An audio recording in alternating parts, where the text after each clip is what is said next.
Hey guys, J. Paul Jackson here with Leo Joseph at the Super Retriever Series Crown Championship presented by Eukanuba.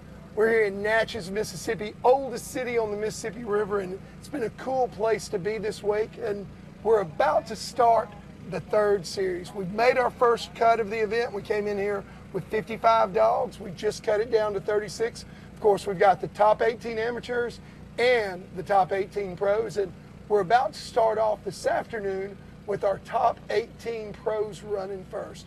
Had some surprises along the way, and then we've had some stories that, well, they were surprising too. I tell you, and perhaps one of the biggest things that to me has been a surprise is how much trouble these dogs had in this second series. You know, we started off this event with a hunt test, which meant you got to have a field trial in the second if you do the first with a hunt test.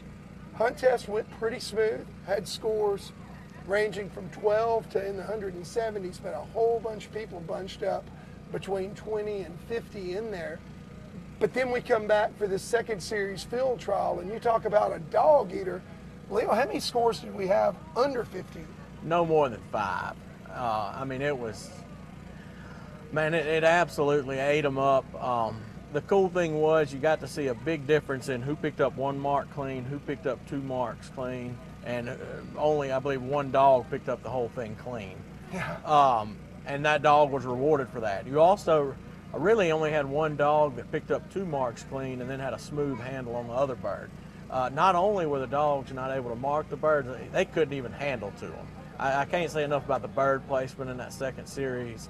And like you said, we had not a lot of separation between first place, second place, third place coming into the second series, but they've got their separation now. We've got a couple of guys right there up top, and then you drop back 30 points and they kind of start stacking in there after that. But the dogs that did well in both series have been rewarded, and they're sitting really good headed into this master test they have set up for us in the third series. No doubt about it. And I'm looking at the scores here for the top 18 pros as I go through them. You're right.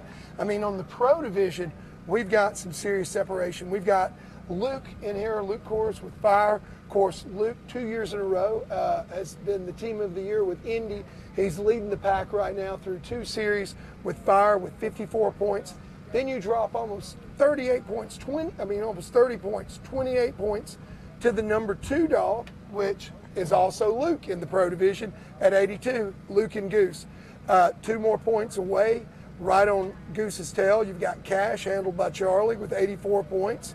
Then you come right back and continuing to make a big bang here in 4th place with Bang and 92 points. Once again, you've got Luke Kors. So, you know, you're looking at a young man, 24 years old, professional retriever trainer out of Hutto, Texas, works with one of the best in the business, Rody Best at Best Retrievers. No pun intended there. It's just a fact. Luke is a really, really good young trainer. That's right. And it's showing here with 3 out of the top 4 dogs. Another dog that's no surprise that they're in the top 5 is Georgia with Steve Endurance. The only other dog in the pro division to be under 100 points, coming in with 98 points total through the first 2 series. One of the 3 dude puppies that was in the top 3 of the top 6 were out of Big Black Dude. He's legendary both in the hunt test community and Super Retriever Series circle. So, you know, looking at this list, what do you see that stands out to you? Well, obviously, the first thing that's going to stand out to you is Luke with a commanding lead with Fire. Now, I do want to say that looks like a big lead, but traditionally, your dog that comes out and leads your first few series usually doesn't win. And I don't have a good explanation for that, but I know Lyle Steinman doesn't like being in first place the whole time going into the end. He says it's just extremely hard to hold.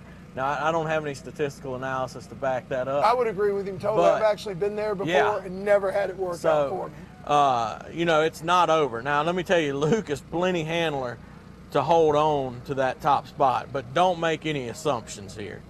The other thing that stands out to me, you know, from 100 to 120, you've got a lot of dogs.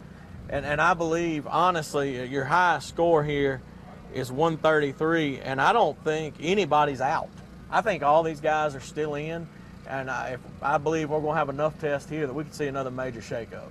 I believe you're exactly right. Something I want to point out that we didn't mention in these scores, and we're going to go back and give you a little recap in a minute after we go over the scores of what the action from the first 2 days. But one of the things that you can't see here looking at the pros is the fact that Luke has the overall lead with Fire, but he is only 1 point away from an amateur, Robert and Chrissy, who have a 2-day or 2 series total of 55. So we have an amateur that is just 1 point off the overall lead, and there's a significant gap. I mean, first and second, they're separated by 1 point, but then you've got a big old gap there. That's right. To third, fourth, fifth, and beyond.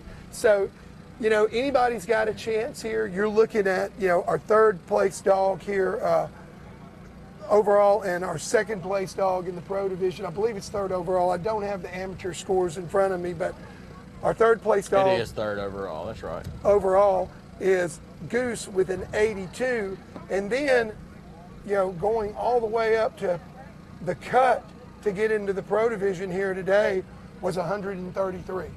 So See that log you down let there? Fire It'd be on the right blow side up. edge, I'm but not on wishing the him back any bad behind. luck whatsoever, but you let this dog have a rough day. Duck calls This is stop. anybody's game. Even the dog sitting in there, Lee Howard, with Mamba at 133, still has a chance. That's right. to take the lead. It's Right anybody's side, Thomas, game. right side. Absolutely. Looks like we're about to have the test dog going down here. There's Scott Liebenguth standing at the line. One of our 3 judges here today. I'm not sure if Scott's getting ready to run a test dog or he's just filling them in on the test, what we've got going on there. I feel like he's giving them a description. He is fine. You think we should go through the amateur standings as well? I'd love to hear him. I haven't Yeah. seen him myself. All right. In the amateurs, you've got Bob and Chrissy with a 55, followed by Trig and Mike with an 88. So a 33-point gap there. Wow. That's a big lead. But here's the more impressive part. Your next amateur behind that is a 118. So you've got 30 points. Then you've got another 30 points before you get to third place. So he's sitting, you know, 60-plus points ahead of your third place dog. I mean, that is unbelievable. That dog has done exactly what you want to see a dog do. It's done a good job in both of the first 2 series, and it's sitting where it should be. You know Very the best rewarding. advice I can give Bob with that commanding lead right there? What do you think the best advice fella can give him is? Stay calm. Don't screw it up. Exactly. I was thinking a little more harshly than you, but that is it exactly. You know, Bob's in a good place there in the amateur division. And listen, even your amateur sitting there, who would we have with an 88? Mike Gibson. I mean, look, Mike, dangerous as can be. Trig is an unbelievable dog. I would say, you know, you're sitting here looking at your top 5 scores are Luke and Fire with 55, then Bob and Chrissy. I'm sorry, Luke and Fire with a 54, then Bob and Chrissy with a 55, then Luke again with Goose with an 82, Charlie and Cash with an 84, and then in 5th place, Mike and Trig with an 88. So 2 of our top 5 are handled by amateurs, and either one of them has a shot, not only at winning the amateur, but winning the overall. That's exactly right. All right, we've got our test dog that would appear to the line. And I look at this setup. Doesn't that just look like somewhere you might would duck hunt? Oh, you better believe it does. I mean, that is, now I can see myself leaning up against one of those root wads with a bunch of decoys out in front of me. My dog going to stand beside me blowing a duck call any day. Oh, yeah. It also looks like a lake that I'd like to see just a little bit more water in, and it ought to be awesome for crappie and bass. Man, you bass fisherman, I tell you. Hey, you can't ever get away with it. We think about it all the time. What are you talking about? And that is Randy Price, who didn't make the cut, obviously, in the amateur. Had a great run. I think a 24 or 25 on day 1 in Series 1, and unfortunately today came back to run Series 2. And notice right there, the dog checked up. There, you know, there's a lot of sticks and different things out there. She had to go over there and check one out, and man, when you do that, it's hard to get back where you need to be. you remember the old dirt clod drill? This is I'll tell you, this kind of be the wet version of the dirt clod drill. Lots of little things out there to distract this dog. Went out there and popped. Now she's coming in really close to one of the other birds. So it'll be interesting to see, is he going to bring her on into that bird or try to handle back to the go bird? And guys, we have not seen the test yet, so we're not able to give you a really, really good description. We wanted to go on and recap the first two series for you guys a little bit, let you know how we got here.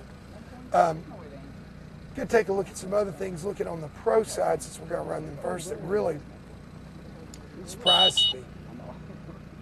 You are looking at 1, 2, 3, 4, 5, 6, 7.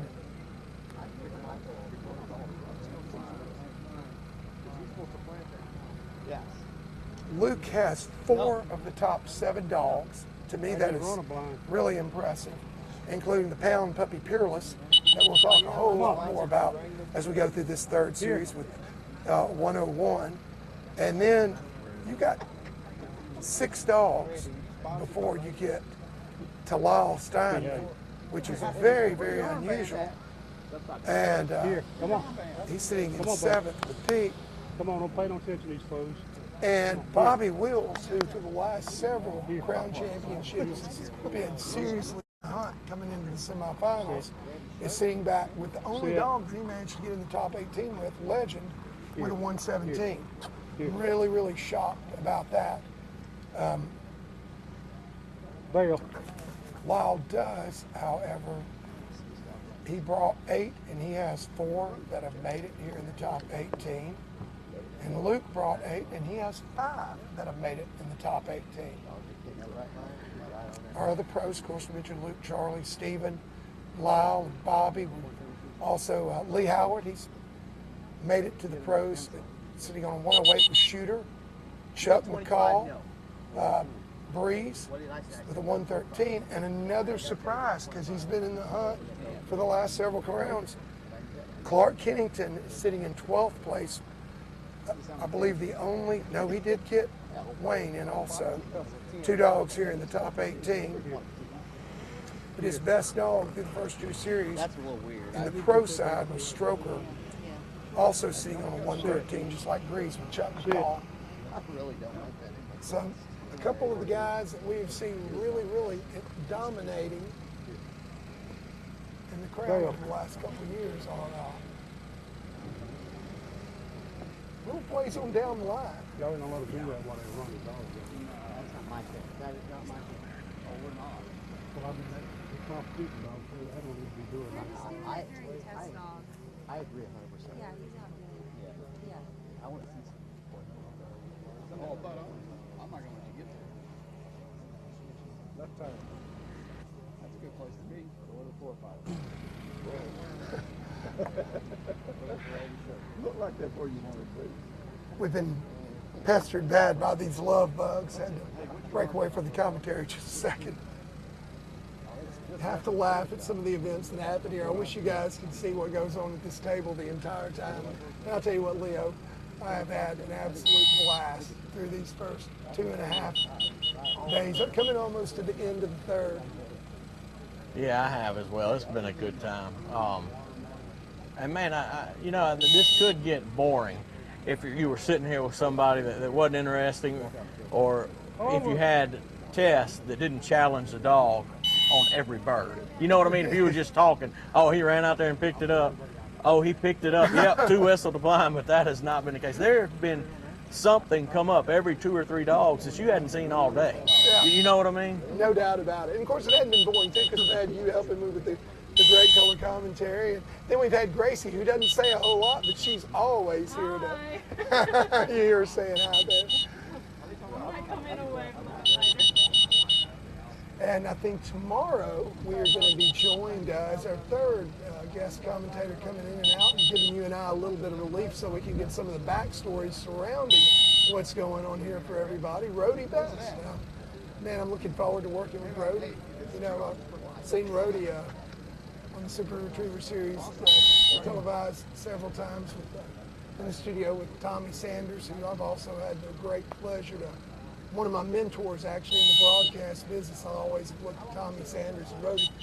Rhodey and Tommy always do a great job. Looking forward to having Rhodey join us for a little bit tomorrow. Of course, you know, with Luke having 5 dogs in here and like 4 right there in the top 10. Brody's old head maybe too big to get in this tent. Oh, well, is it going to be that, or is he going to be having a cart dogs back and forth for Luke instead of helping us? Or is he just going to be like me when, I used to watch my wife Melanie run, just a bundle of nerves, man. That's it. That's it. Hey, I still get nervous watching Bobby. You've noticed I haven't been in the tent just a whole lot when Bobby's been at the line, and there's a reason for that. I know, watching Stewart and Jared run, I know I have to watch my commentary because I'll quit commenting and start coaching. And it doesn't do any good because they can't hear me, but something about it, you just can't help it. Yeah, but you have been tremendously unbiased in your observations throughout the last couple of days. And I know you train with several of these guys down here that are in the event. You showed them whatever they needed. Been really impressed, Leo. If that law stuff doesn't work out for you, you might have a career here. Well, you never know. Heel. In radio. Heel. Yeah, definitely radio. Heel. Thank you. Gracie's coming back here, bringing us each a Gatorade. I've got a Gatorade Fierce Intense. Fierce and Intense. I've never had a Fierce and Intense blue cherry. Back. I'm not 100% sure, but is that Drew Keith in the blue shirt with his back to us and the hat? I don't think so. No, I don't think so either. I thought it was for a I second. don't think that fella's shoulders are quite wide enough to be Drew Keith. Now, those are pretty broad shoulders, but you're right. Drew's a big man.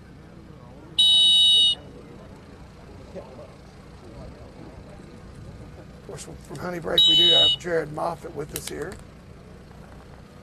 He's under the tent with his leg kicked up. We might have to bring him in for commentary here in a minute. Yes, sir.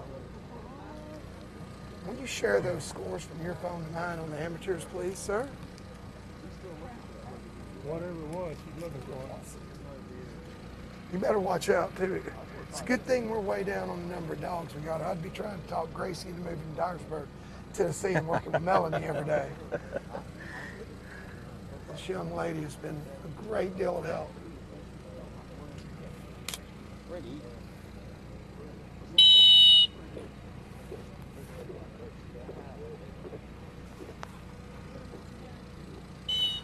Trying to look multi-dog handlers on the amateur side. Thank you for sharing that, bro. Glenn Guider has 2 in at 142 and 153. And Stuart Williams has Blue Casper and Stormy in 119 to 138. They're stacked in there pretty tight. Boy, man, Stewart. By the way, I know a lot of people are wondering where Larry and Grits are standing. They're in 5th place in the amateur with a 126. And I'll tell you what, that's just a testament to the popularity and what a good guy and how many friends. What makes you think they're cheering for him? Well, maybe not. Maybe they're scared of him, but there are a whole lot of people asking about. All right, looks like our test dog has just finished up. You gonna go get some commentary from the judge? I'm fixing to get ready to go down. I'm going to turn it over to you for a second, step back into the truck and make sure our guys are close to getting ready. And folks, bear with us for just a second. Leo is going to recap some of his observations here, and then hopefully in just a minute I'm going to give us a description from the line exactly what we've got going on here in the 3rd series. Leo, I'm turning it over to you, buddy. All right, boss. Right now we've got I wish they would show the. Right there's where it's going, in that water Yeah, splash, show them what Colin. we're looking at. You can see each of the bird boys are standing where their bird lands. We've got a triple and a blind. I can't really describe to you where the blind is based on what I can see there, but you will see. It's a nice master test. I'd say the biggest difference, usually you run a master test, you've got 2 marks that aren't quite as tough, and you got 1 pretty good mark. These are 3 really good marks. And then a nice blind as well with a lot of natural stuff for to build your corridor off of if you're judging. It's a really nice test.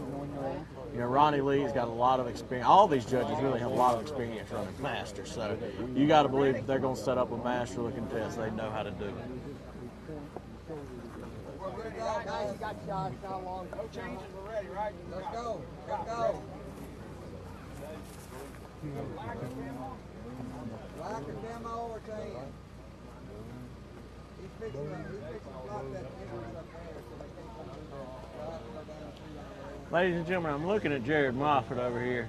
We're going to try really hard to get him on here later. Maybe he can give us the trademark. This is the honey break experience at some point today. Let's shoot for that.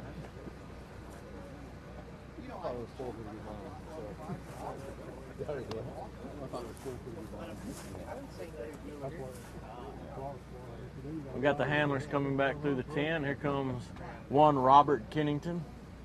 Y'all need to get out of the way. I mean, you know, amateurs, this is pros. Tomorrow's going to be a different test.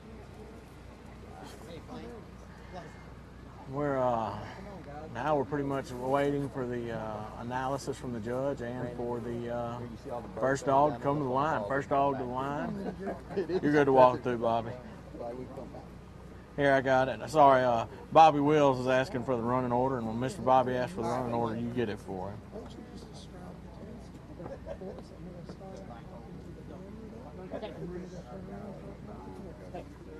Ready?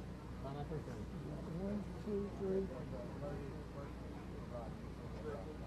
Hello, folks. Welcome back. We're in Series 3 of the Super Retriever Series Crown Championship presented by UKNUVA. We've had 2.5 days. All right, ladies and gentlemen, I'm fixing to kick it over to J. Paul down at the line with Scott Liegenbooth.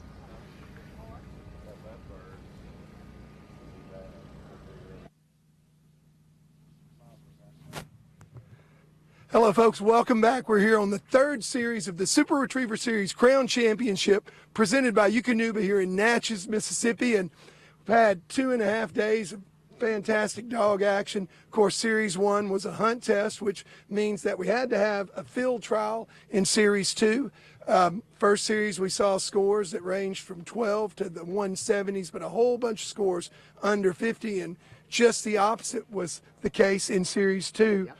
You guys set up an absolutely wicked field trial. Before we start here in Series 3, tell me a little bit about your observations from the judge's chair in Series 1 and 2. Series 1 and 2, we saw a lot of great dogs. I think we had a little different factor with the wind today that made these last 17 dogs have a little tougher day, but scores were good. But it also gave the opportunity for some of the dogs that had the high scores to come back in and play for these 18 top spots, you know, in the amateur and the pro division, so we're good there. Yeah, I mean, we were sitting back here, Leo and I, talking about it in the commentary tent a while ago. And, you know, you've got a couple of dogs, both a pro dog and an amateur dog, respectively, that have a commanding lead. In the pro side, you've got Fire, handled by Luke Kors, with 54 points. And then right behind him, you've got Bob and Chrissy, one of our amateurs, with 55. And then you jump all the way up into the 80s and above for the rest of the field. So there's definitely a chance, particularly with the right test, for anybody to make a move. And I think this test will do it. This third series is going to be a water triple and a blind. It'll be left bird will be left to right. The first bird out will be left to right.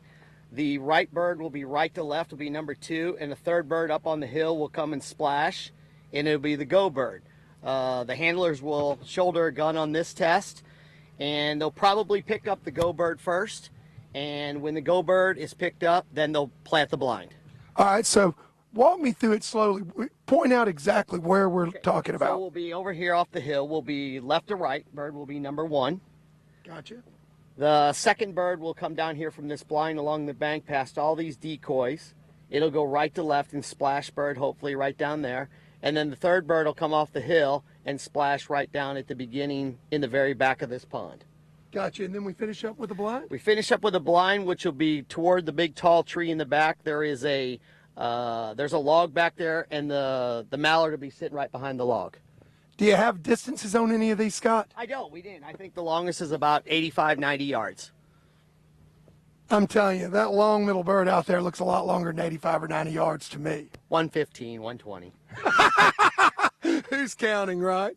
But these guys, they've done a great job. This is a hunt test scenario, so it is supposed to be as if we are hunting. You see the gun right here at the line. That's going to play a big part here in this third series. Also, I've got to compliment Matt Emerson and his great setup crew. I mean, I'm looking out here, Scott, at this blind right here behind the big root. What? It's really hidden well, and that one is, and I think this is a true setup, true master setup. Yeah, I mean, me and Leo, hey, it's teal season. We could just get right back there and There you go. There you go. It'll work. well, thank you for telling us all about it. So the action's about to begin here. We're going to give you a quick recap, Leo and I, where we're at. Of course, right now, we've got 36 dogs and handlers that have made it back. But first, we're going to start out by running our top 18 pros that have made the cut. Stick with us. We're about to come back with the action right away. You ready? We good? All right, guys, guns up, guns up. Walk out, number 3, walk out. Hey, walk out to where you're supposed to throw from. Let's see you throw it. All right, here we go. Dog to the line. Good luck. Good luck, Lee. We love you.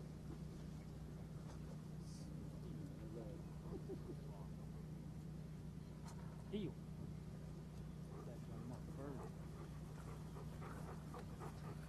Marker bears, marker bears. Heel. Sit. Here. Sit.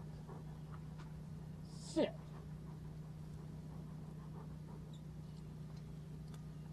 Sit. Bird 1.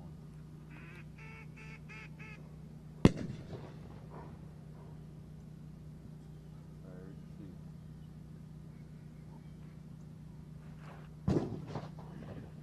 Here.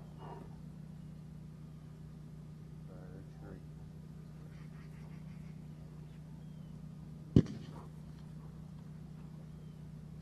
Heel. Mamba.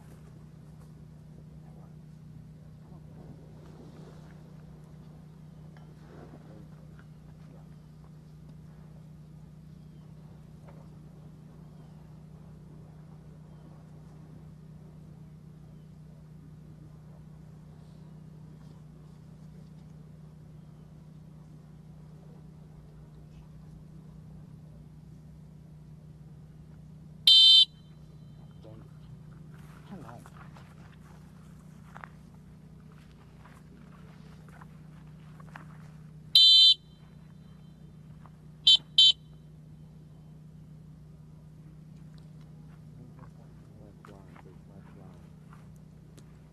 Watch for the blinds, don't need to see them.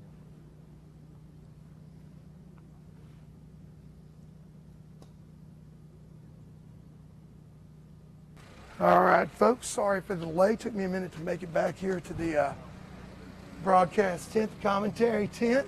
Leo and I are both back with you now, though.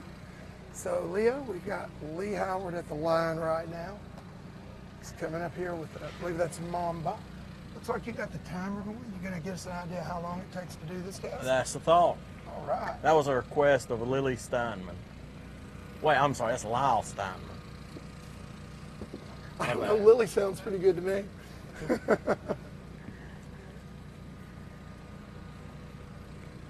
All right, so we've got one bird, but it required a handle. So handled right off the bat.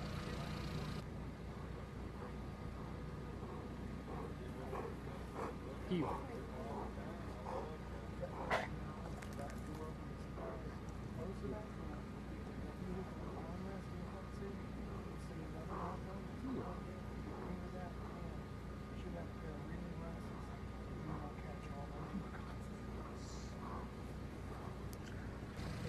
He's lining him up now. Going for the They left taking hand his bird. time. Mamba.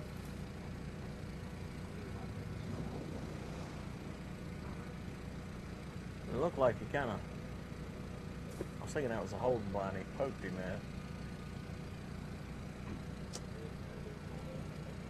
Tell you, there's a lot of stuff out there in the water. It's pretty doggone busy out there. Yeah, if you've got a dog that's a little nervous or not real comfortable. This is going to be a tough test for you because there's a lot of structure out there and some well-placed birds. I'm telling you, Gracie is just awesome. Now you can leave that one with me. Thank you. Gracie just went over to my truck to get my reading glasses where I can take a look at these scores and also the comments on our live stream. Lee got And that one clean. she also brought me my ox tumbler by Water's Edge. Built like a tank, strong as an ox.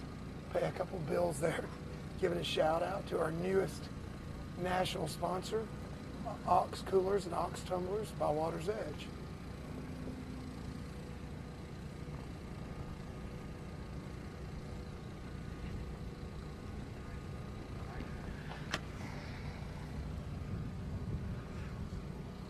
So you haven't been down at the line, I know, like I have, but how far do you think that long bird is from the line? I don't think it's more than 100 yards. What do you think? Well, you know my depth perception isn't what it once was, but I think it's a little over 100. Maybe 115? Yeah, I think he initially said 75, 80 yards. I'm not buying that. I was thinking 90 to 110, but man, it's really hard. We've been looking at big distances all day, and then you kind of get down in that bowl and you want to call it shorter than it is. Yeah. I'll tell you what, if we do get a break and we revert and go to commercial, I've got my laser up there in the truck. You can bet I'm gonna run down the line and I'm gonna shoot it and challenge him. And I was telling him when we were down there, you can see it to the right hand side of the screen here. Well, it just faded out. The blind that they have created as a hide, all three of them are just excellent. Oh yeah. I mean, this is a true hunt test scenario from the word go. Yeah, they've done a really nice job. And Mamba's in a when good you take a spot to look get at this this bird. blind, after Mamba picks up the marks, Oh, so he handled on the go bird. He's handled on the third bird. Did we have a handle on number 2? no. Got it clean. But I tell you, I was getting set up, so I really didn't learn a whole lot there from Mamba. But definitely want to try to give you guys as much insight as we can. I can tell you this, though, there's a lot of stuff out there.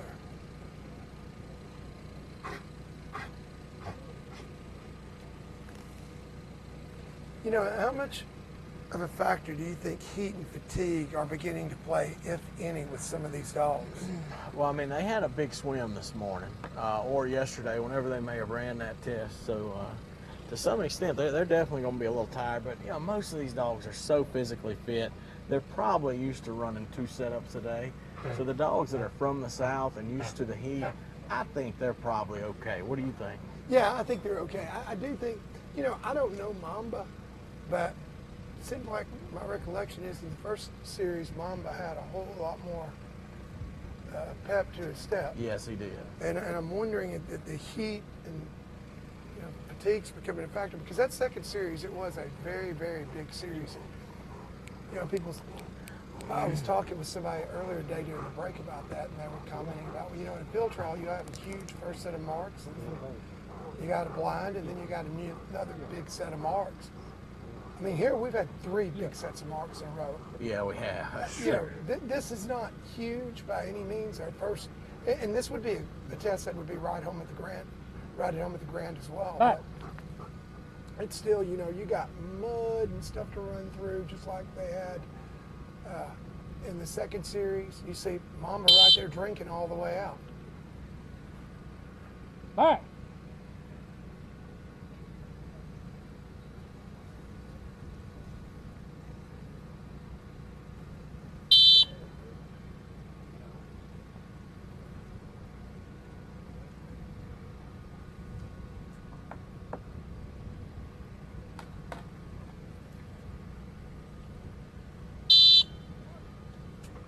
And looking at the line to the blind, from the line, you know, even though Scott really didn't describe it that way, this really is this is a keyhole blind. There's a lot of distinct keyholes on this line blind. to it.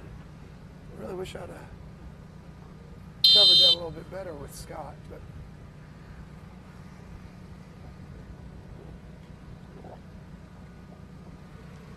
maybe here in a little bit we can get Joe the jib guy to pan back out again. Of course, I'm sure he will. He was just a second ago. You know, another thing here, look at that mud that mamba is coming out of there. Yeah, I think that mud's going to have a bigger effect than anybody.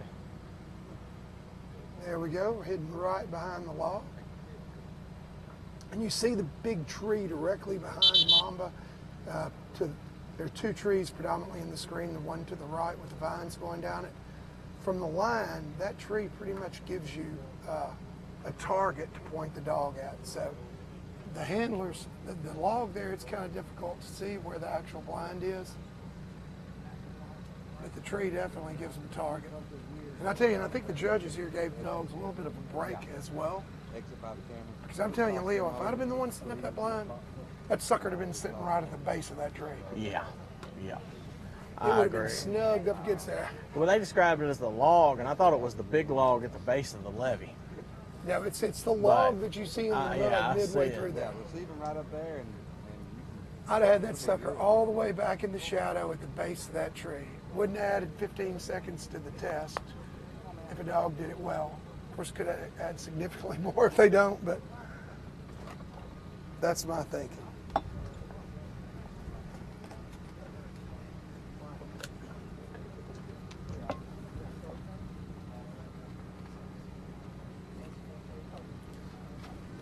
Of course, some people are going to say I'm kind of sadistical for being that way about it. Gracie's giving me a look right now. I think they've got plenty here. I think they do too. I think they're going to get some answers. So let's play. What do you say? I've been running some statistics down. What do you say we play a little hunt test trivia? All right. Oh, he's pulling out of his pocket. There's camera was on you there. Oh, no. Yeah. Camera doesn't need to see this, boss. Master Nationals pass rate since 2015. Whose is the highest? And I'm talking about handlers that have handled a lot of dogs. This is what I came up with. And I could have missed somebody in here, but I think I'm going to be pretty accurate. Most of these guys run the SRS, I'm assuming. That 16, you're saying. 17. No. There's some non-SRSs on here as well. All right, now we're talking Master National or Grade? Master Nationals. I would have to think at the very, very top. Can I cheat and look at your list? I'm not wearing my glasses. Steve Endurance is number one. Steve Endurance is number one with 73.17% pass rate. I would bet at number two is probably the guy that we've got standing at the line. Lyle Steinman. Lyle Steinman is not number two. But the guy that is number two will be sitting in the booth with us tomorrow. Brody Best. Rody Best. I'm showing that over that time period, Rody Best is 26 for 39 with a 67% rate. Wow. And Steve Endurance is 60 for 82 with a 73%. You know, neither one of those surprised me at all. And is Lyle in the top five? Lyle is next with a 57.29%. Oh, you weren't far off. I can think of a couple of guys that used to run this that don't anymore that I bet are somewhere near the top in there. First one that comes to mind actually gave us a comment. He hadn't been running I don't know how long he's been running it, the Master National. I know Scott Greer's had a lot of success. 56%, Scott Greer. All right, so now I'm looking. 28 for 50. Yes, sir. And we've got Chris Aiken right on his heels, and I definitely would have guessed that as well. Aiken's actually right behind Lyle. I mean, actually, he's 44%. This is a total over here. All right, total over there is 44%. Yep. Ray Shanks, I wouldn't have thought out. And of course, you got up near the top there, Chris Jobin. And I was about to say Chris. The two guys I was thinking about were Chris and Scott. And obviously, I didn't take into account somebody that's got, 2 or 3 or 10 passes. You're talking dogs that bring. You know whose name I'm surprised I don't see on there? Who's that? Derek Randall. Yep. I'm sure his is high, and I may have missed He him. may not have pulled his off there. But I really can't remember. But he, I would think he'd be somewhere in there. But 73 is pretty darn high. That is, but yeah, that is. And so very, is very high. 66 for Rody Best, and that's impressive. I see a number that really blows my mind that I didn't know. In 2015, Stephen Durrance ran 16 dogs at the Master National and passed 15. That's got to be some kind of record. I would hope that's a record. I would hope that, yeah. That is amazing. That's 93%.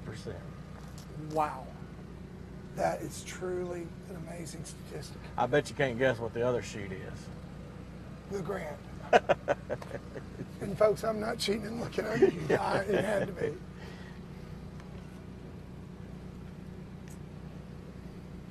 Well, now you may not have pulled his numbers, but I guarantee you my buddy Derek Randall would be way close to the top of the Grand. Yeah, I Although actually. Derek's not running. He hadn't run it lately. That's why I Yep, did. yep, that's why. He's This is running from- more Master Nationals. 2008 to 2018 is where these numbers are on. 2008. All right, so you're just going to let me pick. I would have guessed number one total over that period with a 65% pass rate was Stephen Durrance. And another huge number that I see out there is the fall 16. Stephen passed 11 out of 12. That is amazing. Jobman 9 out of 12. But Stephen in this group really is way, way on up there. Yeah, I mean, he's got a 65% pass rate, and the next closest isn't even 40.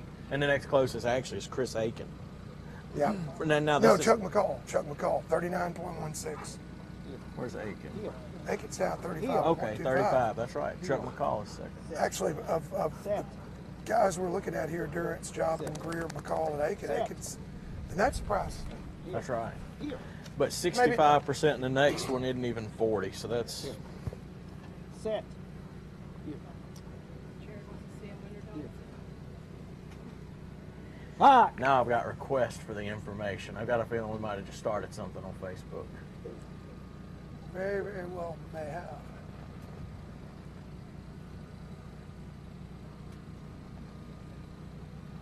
I'm watching Lyle run here, and I'm kind of shocked. Probably ought to get back to commentating a little bit, but Jordan has now handled on 2 out of 3 or 3 out of 3.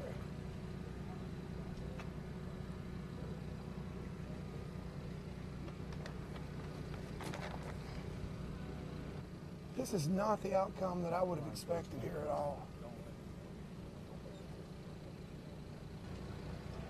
You know, Jordan comes out, picks up 3 birds in the first, and has a great blind.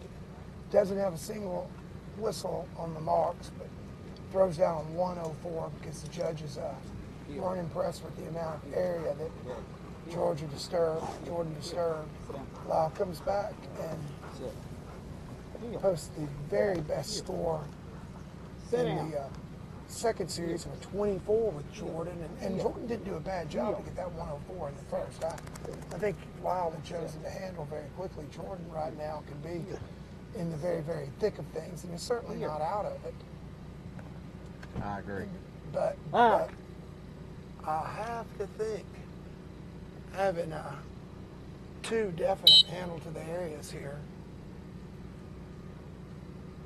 after those first 2 runs, because the score really isn't indicative totally of what Jordan did in the first series. I'm really shocked. And again, man, Jordan was running like her hair was on fire in both the first and the second series. But Yeah. you see Jordan's not on fire right now. Man, I think some of it's fatigue, but I also think, you know, this bounding water really, I think it has an effect on these dogs, a lot more so. I mean, it takes a lot to bound through that. It That does. muddy bottom. But now look, this is pretty damn impressive. Yeah. She is just, stuck to him. She was just a couple feet away from lining this blind.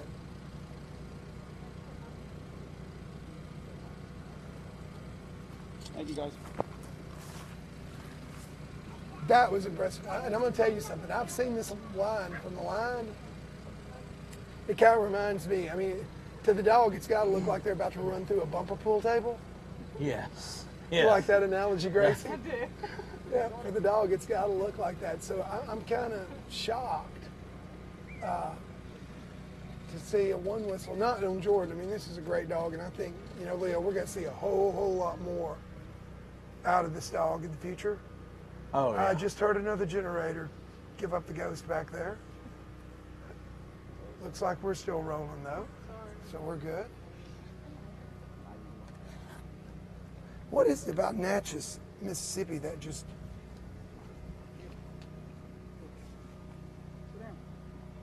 Sit.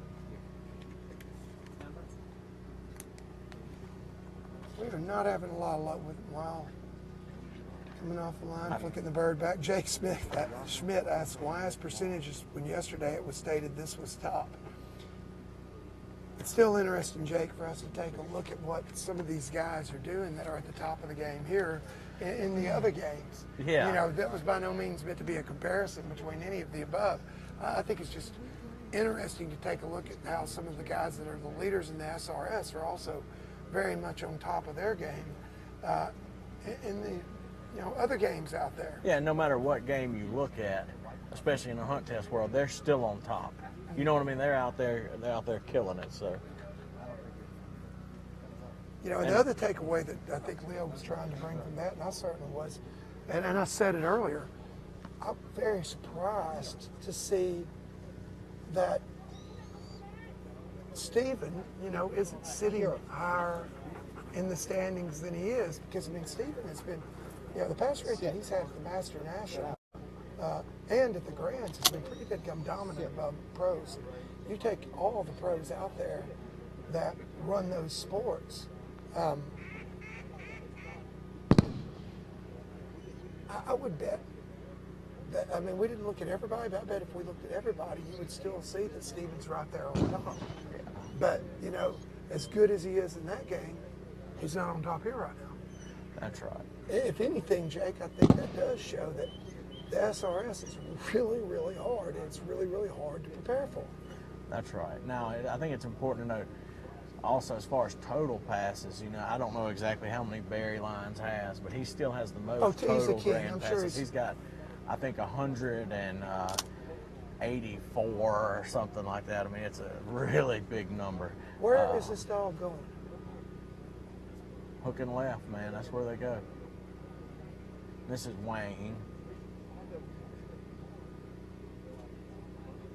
Got his bird. Okay. All right, I'm with you. I agree. It's under 100 yards. All right, I'm going to tell you something really embarrassing when they turn the camera in a minute for the left-hand bird. As an attorney, you would probably advise me not to open my mouth right now. Oh, I'm ready to hear this. All right, so folks, I got to tell you that my depth perception of vision isn't what it used to be, but you know, I'm out here taking a look at this just a second ago, and I'm arguing with Scott Liebenguth about the length of that bird, and now I know that I wasn't looking at the right eye. I didn't even see that umbrella out there. So if you look on the back hillside, the welcome tent, the Eukanuba welcome tent, by the way, isn't that a beautiful tent? Beautiful tent. You see the big clump of bush? It looks like it could be a really good Oh, wow, hide. yeah. I thought that's where the mill bird was coming No. I think that'd be about 120, 130 yards That's long. what I said. Yeah. That was embarrassing. You know, this would be, except for the fact that I think the middle bird and the right bird are a little bit tight for a finish test, this would be a really good finish test. Oh, yeah. What do we got going here? If you threw this as a finish test, killed it, you'd have some upset people. Yes, you would. He killed that. Man. All right, so I'm even more shocked because Jordan just handled on that. Mamba just handled on that.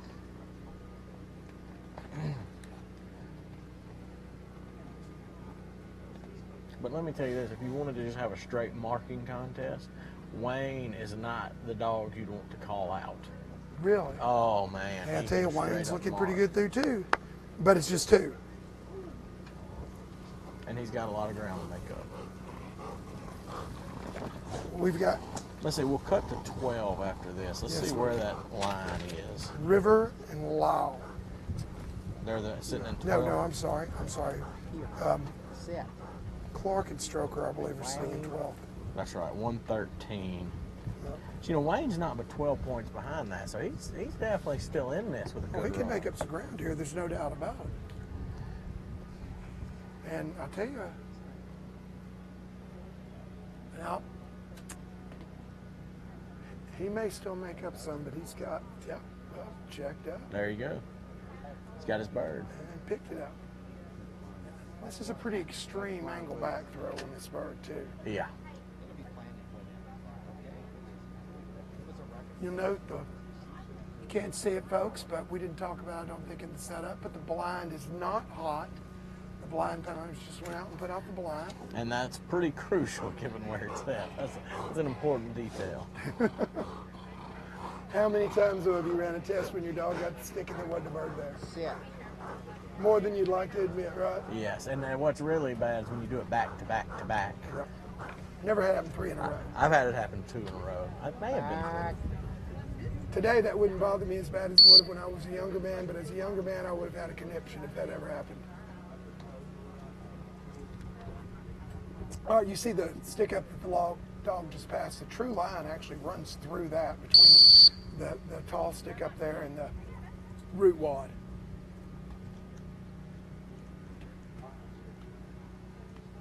So he should be on line right there. Is that right? Yeah, he should be very much online right there. As a matter of fact, the dog, I was about to say, turns right. You see, no, you need to go to the right of that next one. Just as you, there you go. So you had those stick-ups that the dog was running through right there, but just as you said he should be online, they pushed him left, and that's just another one of the factors in there. And I'll tell you, in a few minutes, we'll try to get This is running pretty quick. the camera to drop down and look straight over the handler at that so we can talk you on through it.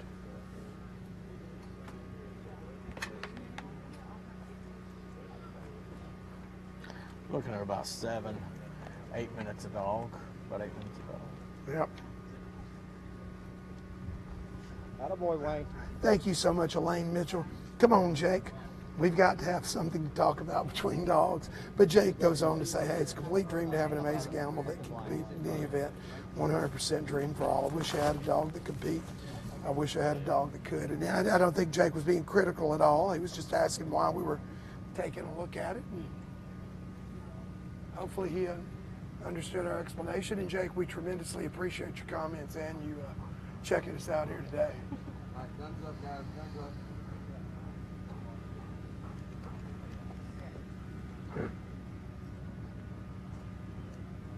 Fine looking comfy over there in the VIP tent.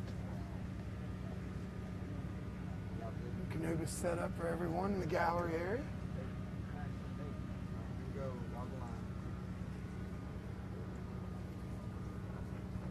I tell you, I really like the way they've done this. I don't know if you touched on it, but we're running the pros today on the third series. Then we're going to run the amateurs tomorrow just because of timing. And, man, I think that's a great decision because, you know, you've got your amateurs. You don't want to run half of the flight and then the other half get a different look tomorrow. They're No, I really agree trying to with you make totally. this as even as they can. So they're going to run all the pros, all the AMs. That way, hopefully, both divisions, everybody in that division runs as close to the same test as they can. And I think that's a good idea. Nikki looked off there. I don't know what got distracted. And, you know, you were saying that Wayne probably wasn't the dog you'd pick for a true market dog. All right, right there, you're about to see Nikki is actually dead on line from the line. That spot right there is the dead route to the blind. And keep that in mind because we saw Jordan go right over that, but Jordan had a double handle, so it's going to be hard to figure out how much they'll punish a dog for that and how much they won't. Now, not really sure what's going on here because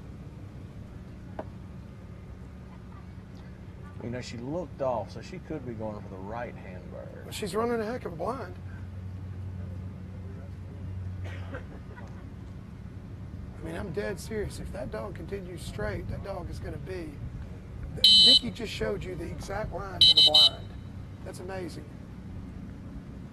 Yeah, I had a dog do that at the Grand on a mark, and I did not think it was amazing. So Lyle may not like the description word you used there. No, I mean, I was just saying a second ago, you know, that seeing Jordan line that blind was really, really impressive because the line to the blind, I mean, it is, you know, there's some obstacles in there.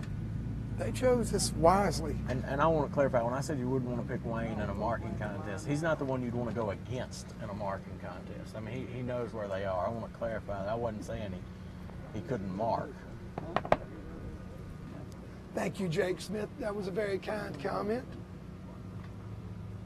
Well, Yes, thank you, Jay.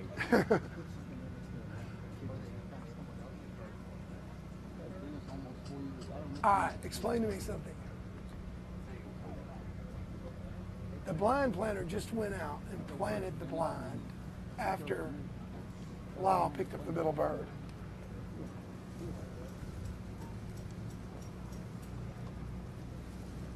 Huh. I don't know. I thought the blind planter planted the blind just a second ago. After the right-hand bird. Yes. And the middle bird were both gone. But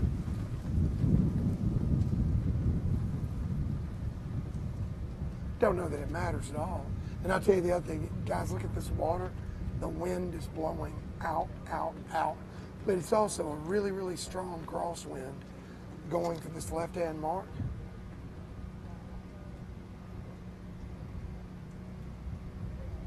Got it. Can you Nice see mark. that from your chair? No, I can see it on the screen. I was watching the dog in real life here.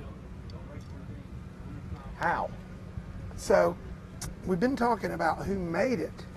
Let's talk a little bit about who did it, giving a little bit of a recap here.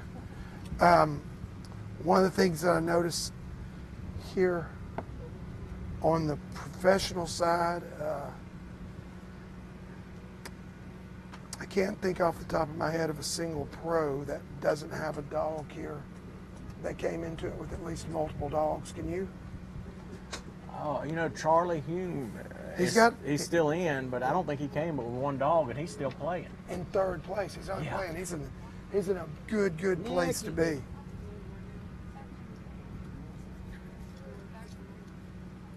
Notable dogs, Moon, who was so consistent last couple of years in the SRS, didn't have a great year this year and didn't have a very good crown at all.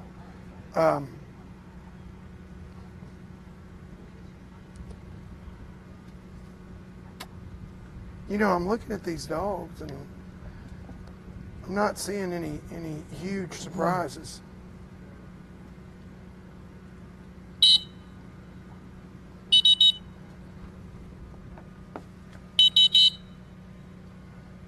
Lyle handling there, she got deep. You know, a lot of these dogs, if they run a lot of white coat or run a lot of bigger stuff, they're not looking for that bird right there where they get out of the water. No, they are not. So these birds, these two right-hand birds, are really right there on the shoreline, one just in the water, one just out. I'm going to be honest, those kind of birds scare me to death when I'm running an event.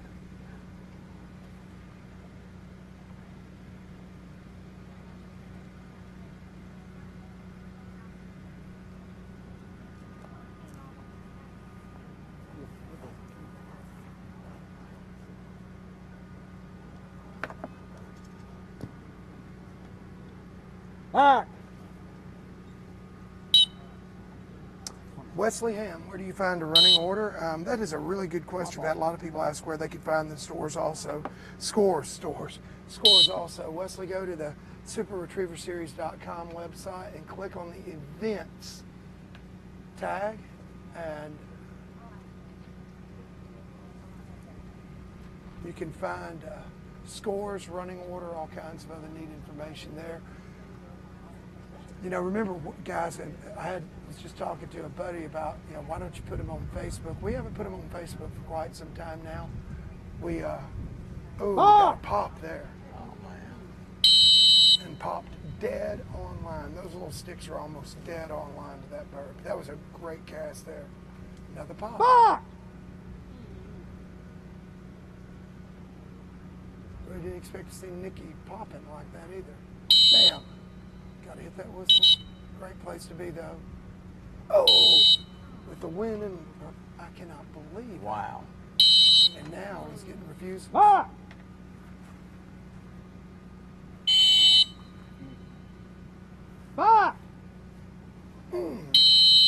would consider 3 of those refusals in a row. Points are just stacking up here. Great sip, with a nose full of the bird, I'm sure. You know, Thank you guys. I mean, that was cool the way she honored the whistle then. and you can bet that the one thing that's important to point out, the fall area on these birds are going to be a lot tighter than what we saw in the last area. Oh yeah, no These doubt are about it. shorter birds. You know, you better go in there and stab it, or you better get on the whistle. Yep. Because they're not. You can rack up a lot of points on these tests, entering and leaving the area of the fall.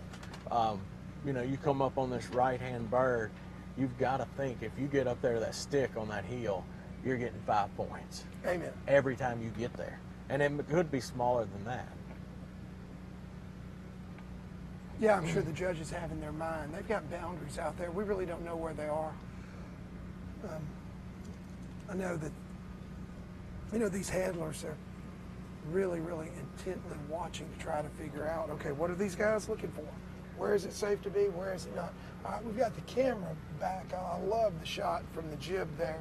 If you look all the way out through there, he is looking straight down the blind. So come to our first root wad and you see the kind of log and stick up laying out to the right of it.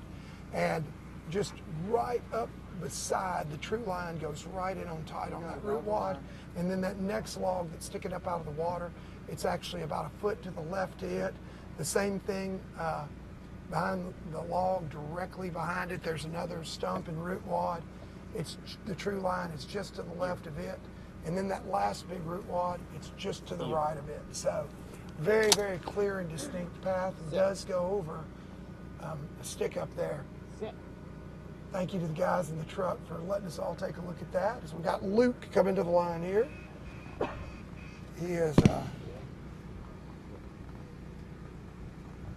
stepping up with Indy, 2-time Super Retriever Series Team of the Year winner. And Indy is definitely capable of making a statement on this test. Definitely. That doesn't mean he will, but he's definitely capable. and that's Pro Team of the Year. Lee Howard this year was Amateur Team of the Year. Of course, Stuart Williams. I'm sorry, Stuart. Lee I apologize, Howard Stuart standing was the behind me. Nike Award winner. Yeah, Indy. Whack me in the head if you will. You're okay with that? Thank you, buddy. Yep, Nike Award winner. Now you got 3,000 for that, and 1,000 goes to Delta. Yep. So, all right, I'm checking my facts now since I botched that so bad. Well, I wanted to get it in there before people started writing it in the comments. Yes, thank you very much.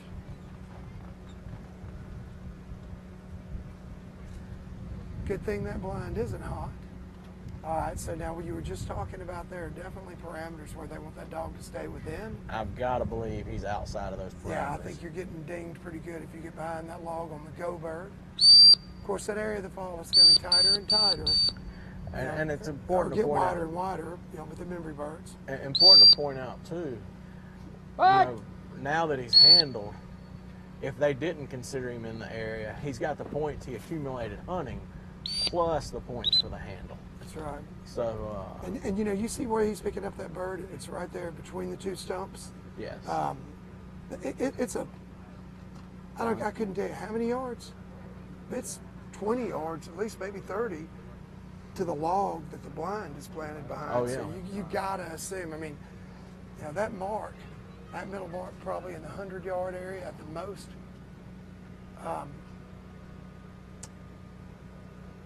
I would almost expect that if you get more than 3 or 4 feet up the bank in any direction out of water, that you're getting Ding, ding, ding, ding, yeah, ding. that the deuces are starting to stack up.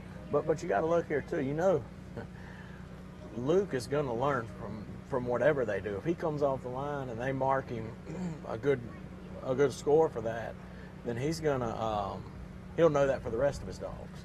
But if they kill him for it, he'll know that too. And in Luke's case, where you've got multiple dogs here, more than anybody else, that's probably a good thing to know. That's valuable information. We've got Bobby Will standing in the holding line. He'll be following up Luke. And James Fender just asked, with this series being a master test, the handlers are allowed to talk with the dog on the line? Question mark. SRS rules? Question mark. That's a really good point. And yes, James, we're calling, you know, this is loosely called a master test. Of course, in a true master test, except for a walk-up, you cannot speak to the dog once you call for the birds. However, years ago, the SRS decided to adopt the rule that it would be being a hybrid event. That's pretty close to a 0 right there. I got to figure that's a 2. He ran 10 feet behind it or 5 feet. Got to leave room for the face plant. There you go.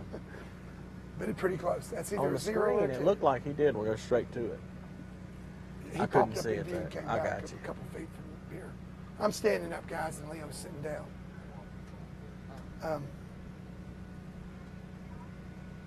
Yeah, James. So yes, in Master you cannot speak to the dog once you call for the birds, but in the SRS you can. But other than that, you know, I mean, they're not shooting the gun at the line; they're just simply pointing with it, which is what you do in a Master versus shooting with it in a finish test. So when we talk about, though this is a Master test, it's going to be close. It's not going to be identical. I mean, we referred to the first series as a grand hunt test, but it's strictly against HRC rules to throw a triple, pick up a bird, and then note your dog off the other 2 to run a blind in the grand. And I don't think it's against the rules, but I think it is very much frowned upon in just a regular old finish test. Yes. Sit. Here. Sit. Sit. Luke's taking his time here, really working. I did run a finish test the other day where you left the diversion on the ground and ran it as a poison bird blind. Yep, I've seen that a few times myself. I tell you what, it really, really looked like Indy wanted to look left and making a good decision here. All right. Yep, good decision on his part too. You'll see that Indy was probably, well, I was thinking the bird was right in there. There we go. Luke's really, really disappointed right now, shaking his head. And he's got 4 more bites of the apple coming up here. And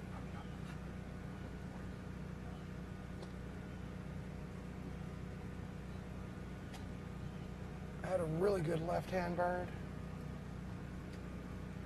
Of course, Indy came in here in 14th place, needed to be in the top 12 to move on. So I think that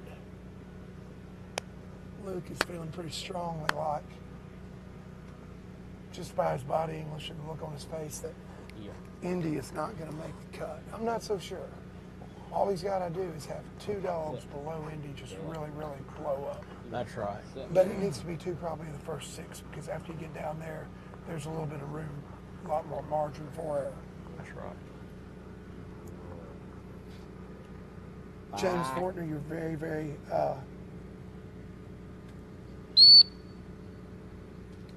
for James Fender, you're welcome for the explanation. Thank you, Samantha. I'm really excited to be a granddaddy. And thank you, Jake Smith. Yes. I didn't realize when I agreed to do this event, Shannon, there we go. That's the true line.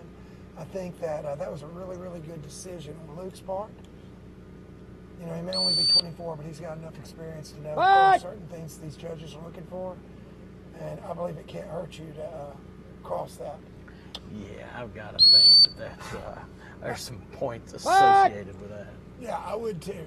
And you know, I think we've had a couple of dogs here that have not done that. And believe we're going to have a couple more that don't, probably. Hey, this is looking good. Of course, Indy, that's the reason why they've 2 times in a row been the Pro Team of the Year is because Indy does work so incredibly well with Luke.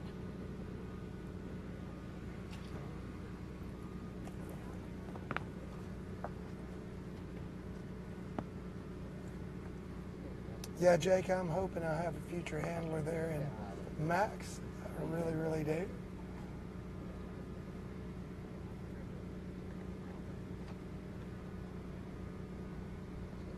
Yeah, I was saying I didn't realize that how close this was to my daughter's due date. She was due last Sunday, and her first baby, I should have known it was going to go over. You know, you never have. Was your first one on time? 3 days late. Yep. Story of most people's lives, that very first child. And of course, mine was 4 days late. Actually 5, because technically, even though she went into labor yesterday morning, it was this morning, 3 a.m., Oh, man. 3:19 before he arrived. So you have no idea how anxious I am Oh, to I get home bet. I Sunday can't night. imagine. You can bet as soon as we pass out the trophy, crown the champion, I will be in my truck pointing north with the hammer down. There you go. How long a trip Excel is it boat for in you? tow, 6 hours and 15 minutes.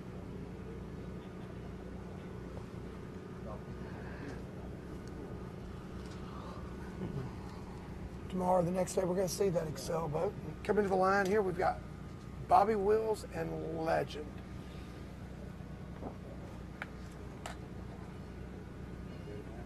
Yes, sir. Legend is both a trains for Hunt Test Master with Bobby and field trials. Runs field trials with both Bobby and Legend. Spent a good part of the summer with Al Arthur. Bobby got him back in plenty of time to do some hybrid training here after training for field trials all summer for the SRS. I think Bobby expected to be coming into the quarterfinals here Yeah, I mean, in a little better than 13th position, but I'm looking at Legend on the monitor here, and he saw that. I mean, this dog looks so good, doesn't do any head swing at all. And you see Bobby subtle. Oh yeah, he's the go bird. He knows it's probably the go bird. He is ready to rock. I love watching this dog run. yeah, So- he's a nice dog. I mean, very intense. Did a good job watching Mark. Like I said, watches them all the way to the ground. Just a nice animal that's well trained. Now, I'll tell you what's interesting about this left-hand mark. The true line to that mark goes through that stump and root wad that you see at the bottom of your screen there. And so these dogs have to make a choice to either go right or left. We've seen 2 dogs go right at least that never recovered, but we see Legend here. He went right, but Legend knew where that bird was. This may be the best go bird that I've seen yet. Yeah, good job on that bird. Really, really good That's job. a tough bird. Once they get deep, it's hard to get back. Yeah, and no dog, I mean, the only way a dog's going to take, that might be pretty close to a 0 if there was a little bend, because the only way that a dog's going to take the true line to that, you see that stump and root wad right there? That's right. They're going to have to go over the center of that. And I don't think we're going to see many dogs do that today. I doubt it, but you never know. No.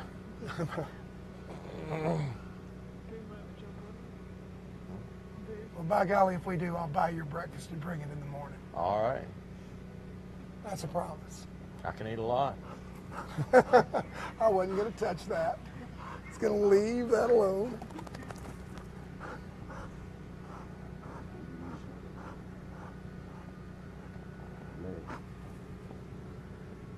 AJ McDonald's asked if any of the marks are flashers. No, AJ, they are not. In this It's a good series, question. it is a good question. Samantha Wills Critchfield, Bobby's daughter, comments on what a smooth dog Legend is and how she loves him. And I have to agree with Sam. Legend is very, very smooth. And I'll tell you what, he's a little right, but I don't think that with the wind the way it is, no, that's not a bad place to be at all. He's right in there hunting it up, Boom. and boom, Legend has Got it. What'd you say? Legend what? Legend has it? Legend has it. Yeah. Didn't.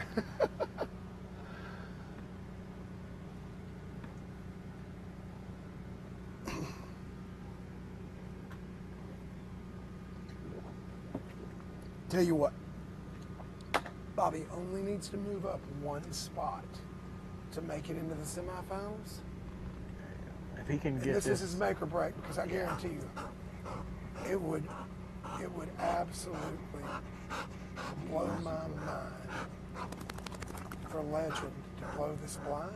If Legend can remember this mark and oh, look at him cock that in. Yeah, there he does it again. If Legend can nail this mark, it would blow my mind for him to botch this blind in any way. And that is not a horrible place to be.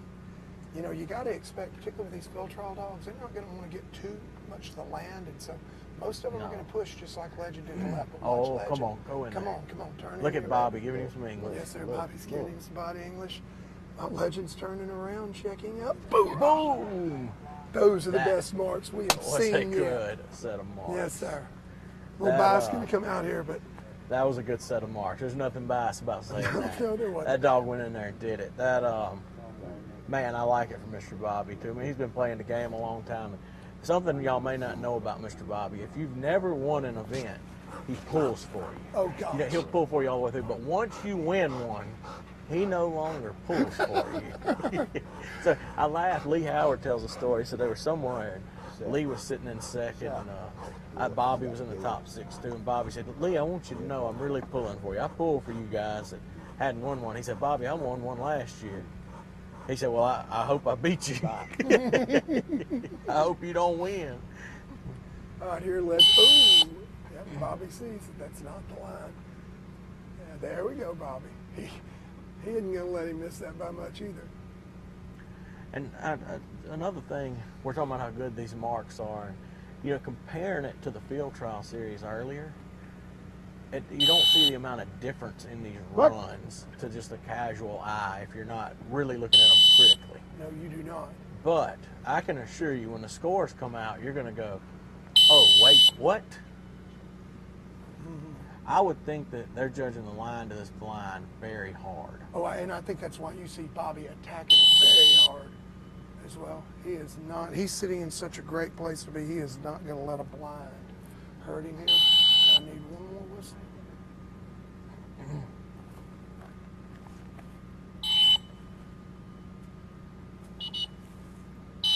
Bobby's probably kicking himself because Legend always turns to the right. He blew that whistle just a little premature. All right. Oh, now. man. Man, This is the second dog that's really struggled to finish his blind. Well, and Bobby had him within, and I'll tell you this about a field trial dog. They do not do very good at coming back in. And Bobby better just stay off that whistle because that nose is in control. All you're going to do is, well, he got him to stop. That may or may not. Is that a whistle refusal? Thank you. Whew. I don't know, but I know he got a lot of points right Yeah, there. he did. He got a lot of points right there at the end of that. And the thing is, if he'd have let him cross that log and then blown the whistle, Legend would have stopped with that bird between his feet. I'm not sure that depth perception didn't get the best of Yep, Mr. Bobby. I'm not on that sure he one. did. Bobby, you notice Bobby wears prescription glasses at the line? Oh my goodness, look at this. Here. A little advice from the daughter. Yeah. Samantha Wills Critchfield, all caps. I tell you what, I can guarantee you there are some expletives being thrown down in the Critchfield living room right now for sure. I think so. She's not very happy with Daddy. And I, of course, you don't think the world of Bobby Wills, but I don't think we're saying anything that he would disagree with. oh no, you can bet that he and I are going to have a talk about this. As a matter of fact, I'm going to try to pull him in here right now. As he comes back. Now, you did say, yeah, Yes, sir. they're switching the camera over to us. Come on in here, Bobby, for just a second. I know you want to get to the truck. If you could do it all over again, the whistle right before Legend went over the log to the left of the blind and you blew that stopped him in front of it, would you blow it again? Probably, because I wanted him on the downwind side of the blind, Well, I saw you gave a right back when he was standing right in front of it. and I thought I could bump him over. And he would smell it. and it'd be done. But I bumped him over and he smelled something else. And we had some trouble there, but still I think a solid run.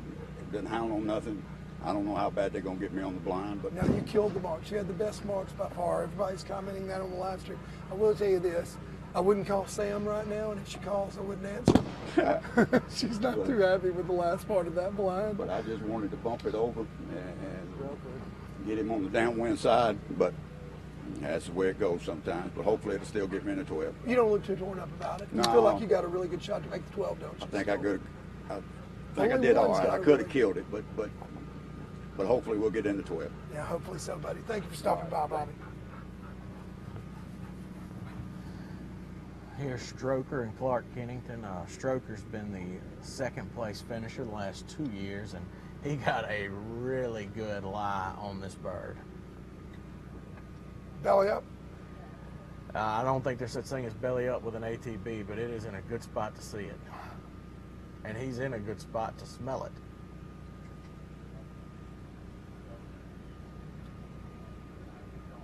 Yes, he is. There you go. Boom. That's another nice one. And again, you see that stump right there, right off the bat. It knocks him offline. You're just not going to have a dog. That might be a 0. That's right. I mean, it could be because the judges have to realize that the chances of a dog crossing that stump are probably slim and none, and Slim saddling up his horse leaving town. That's right. I can't believe my buddy Scott Greer, he's still watching this area. Says, congrats on the grandbaby. I have 4, nothing like it, LOL. You believe that 4? Nobody, I don't. Man, it seems like just the other day that you didn't have any, and my oldest 2 were babies and still in diapers, and here we are today.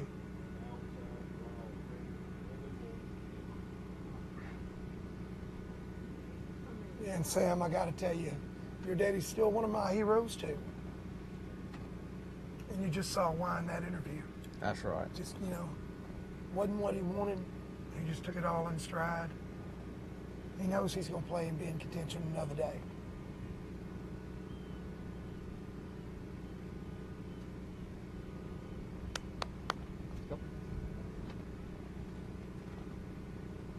Of course, Clark here with Stroker. Same thing's true. He was tied for 4th place after the first series. Had a pretty rough second series, and Clark didn't seem terribly concerned coming off the line because he knew he was still in contention. Okay. Made it into the top 18 in 12th place. So 3 clean marks and a little better blind than Bobby just had can pretty much ensure He's going that on. he's going on.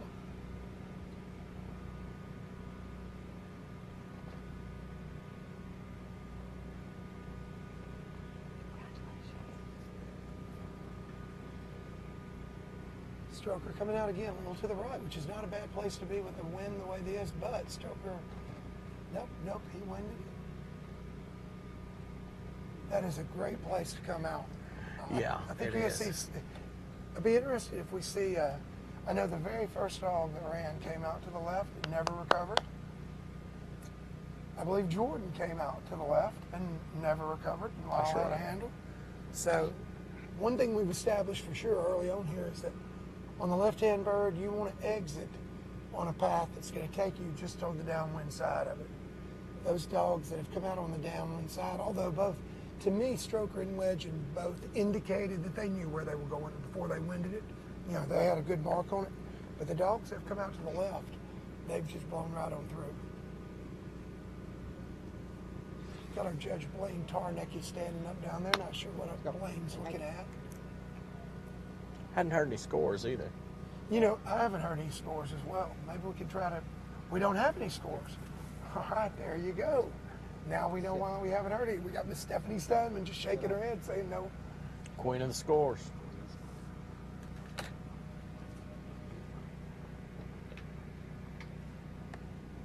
Stroker.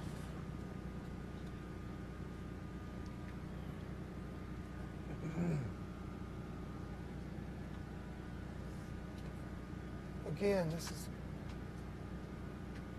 a good start to this. Stroker something got his attention to the left, and it's pulled him left. He didn't really take a hard left, as a matter of fact. He looked like he thought about it, and then Yeah. age and experience won out. Well, and he is such an incredible marker. I mean, you cannot pass, how many grands? I believe 5. 5 grands without being a great marker. But right here, he better make a decision, and he better make it quick.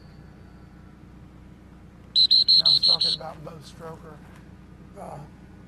and Clark. Clark made the decision. I think that was a very, very... Back.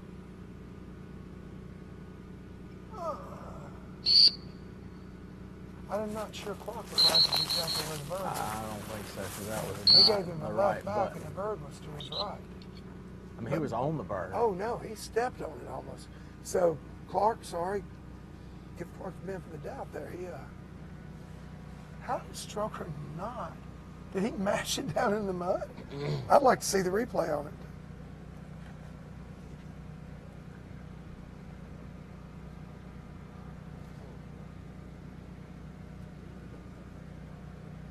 Still a good handle, though. He made the right decision to go ahead and blow the whistle when he did. Nothing good was going to come of him leaving right there. No, you're right. I mean, you can look. He's still in a position where with a really good blind, because he had 4 points to burn on Bobby coming in. I believe he was sitting on 113, was he not? Yes. Bobby on 117, so he had 4 points to burn. Here. And I gotta figure that Bobby on the blind alone had definitely over 25 points probably. I mean, even to get to where he blew that last whistle where he was sitting dead in front of the line, he was 5 or 6 whistles in. He was 10 or 12 points in. That's right. And then there were a couple of definite cast refusals, 1 whistle refusal. He may have got an offline. He got kind of right there for a while. Yep. And you're seeing Stroker taking a really, really good line here. You know, it's I would say Bobby's coming out with close to 40 points on this.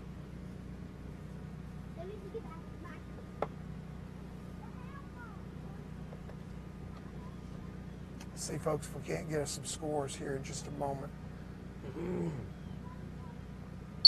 And maybe more. I mean, if Bobby had 55, it wouldn't surprise me. I'm just saying That's right. close to 40.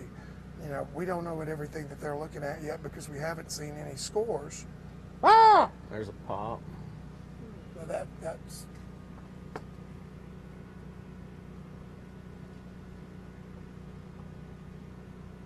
a good line. Very good line. Of course, that's 7 points right there. Was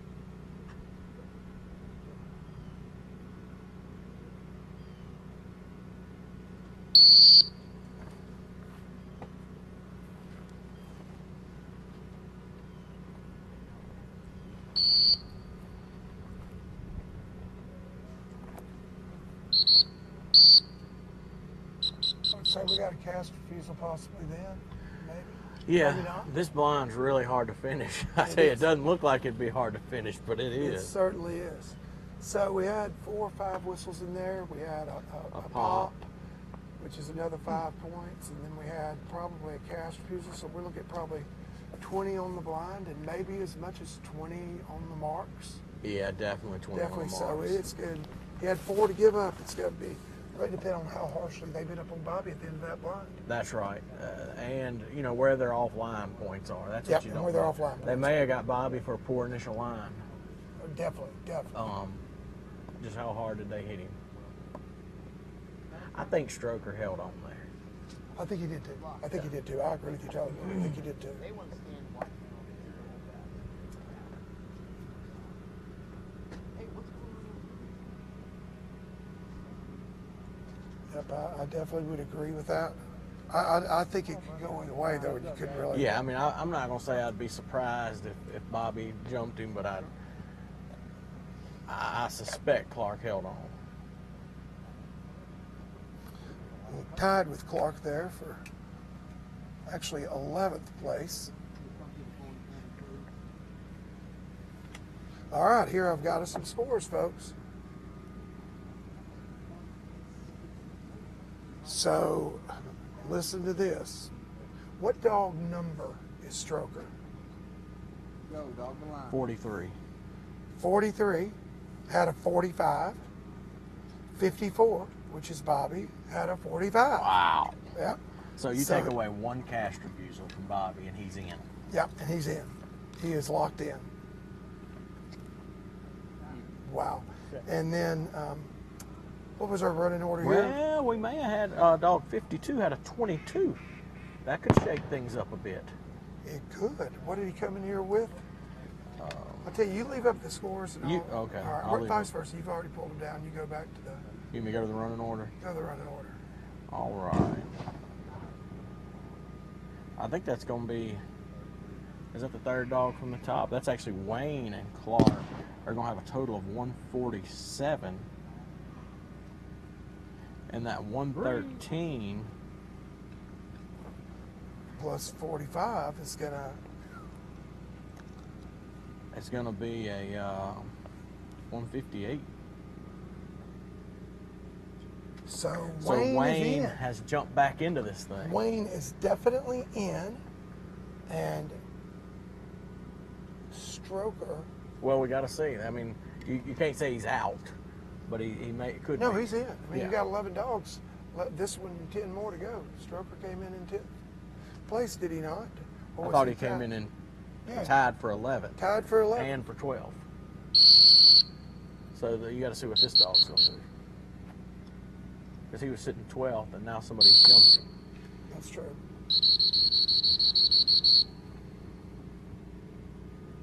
Who's sitting 11. So we got to see what Chuck does here with Breeze. That's right, because he and Chuck were tied coming in. So he's on the bubble. But one thing I could say for certain is Wayne is in. Wayne isn't. Wayne is definitely in.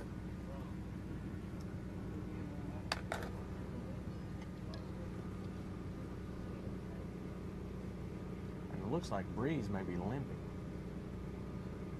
Oh, we got a big limp there. Yes, oh we man, did. that does not look good. Well, you know, this is the kind of environment you hunt in. So we test in it as well, but it's also the kind of environment that you can get hurt in, and that's just one of the hazards of the sport. That's right. You know, you may hear somebody say, "Oh, well, they should have been running in that. Look, you got a dog hurt." Well, look, hey, I played football most of my life. Injuries are inherent in most very difficult sports. That's right. Yep, Wayne is definitely in, so I'm sure that he probably doesn't even.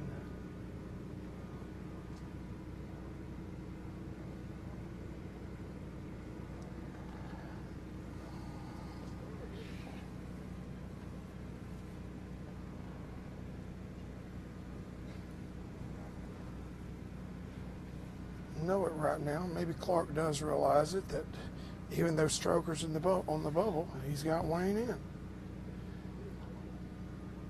Are you surprised by that 22? He had a really nice set of marks. No, I'm not that surprised. Yeah. I was at first because I just didn't remember it being that good, but I can't remember anything bad either. That's right.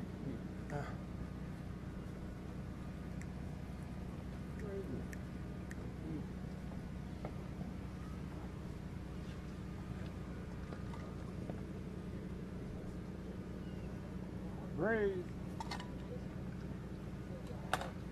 Another one of the Breeze. super nice guys of the sport, just like Bobby and Mr. Chuck would call, about as nice as they come. Yeah, he's a great guy.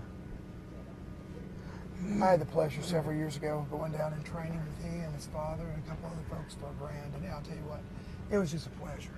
I learned a lot from Chuck, enjoyed their company.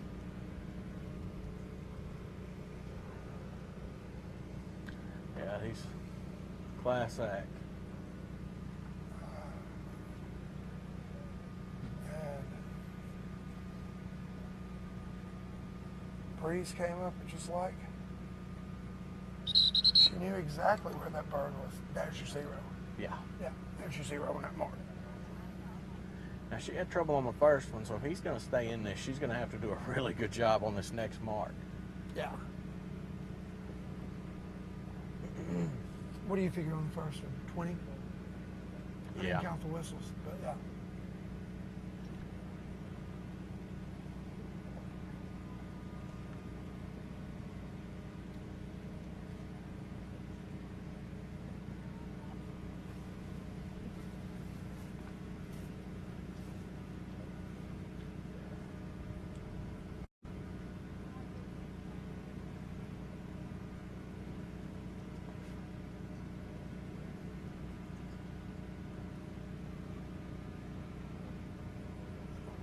Hoping Breeze isn't injured at all.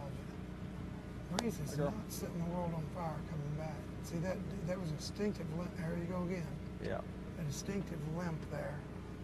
Sure, Clark will be getting her checked out, but you got to finish. I mean, if you don't, if anybody's out there wondering why is Clark continuing to run This is with a dog Chuck, that's okay. limping, I mean, there's nothing that you're going to do here.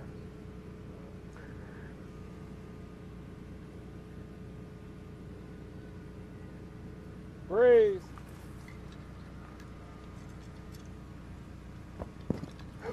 Holy cow. All right, you got to figure that is a horrible, horrible, horrible place to be. Yeah. I'm pretty sure she's running up to the next pond.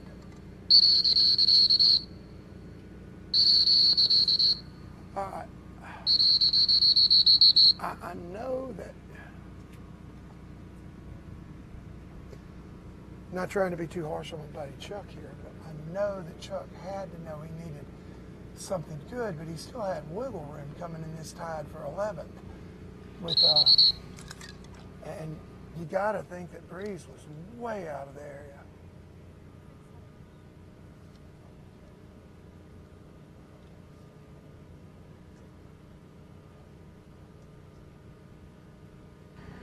That was a watermark. Yeah. And how many times have you had a judge tell you, remember, this is a watermark? Especially saying it's a master setup. You know you can't Oh, cheat. you might get away with that in a finish test. Right there,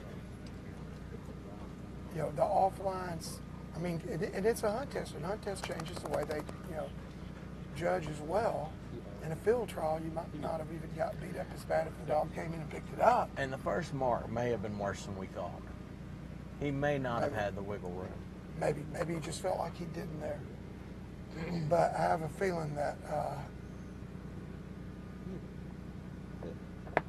Clark is probably in the small house with 2 right now. I'd say he and Stroker are safe. Back. And the way she's limping, yep, look at this terrible initial line here for you.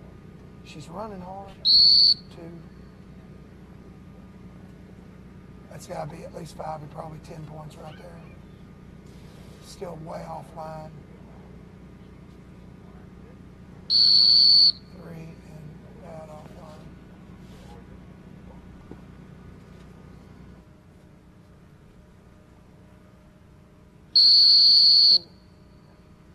Really unfortunate right here for Chuck, because I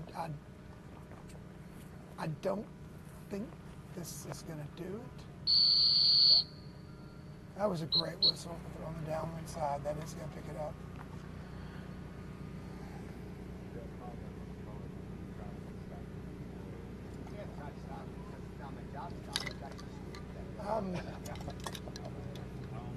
Oh no. Anxious to see those scores here in a few minutes. Yeah. Don't want to hypothesize too much here, but I hadn't even noticed it. Who do we have Lyle coming up with next? we got Lyle Steinman coming to the line right now with River. And we're sitting here practically whispering, and for the first time today, we're sitting in a spot We can where actually we're talking our talk. normal Yeah, voice. that's true. Oh man, Maybe Jeff we need back to see there in the truck. how loud we can talk before Matt Emerson looks at us. Yeah.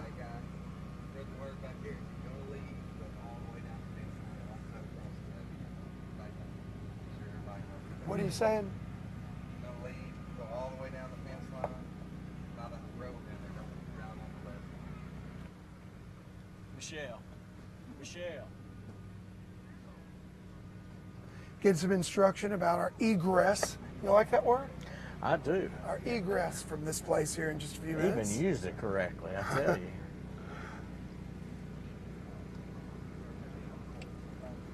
Yep.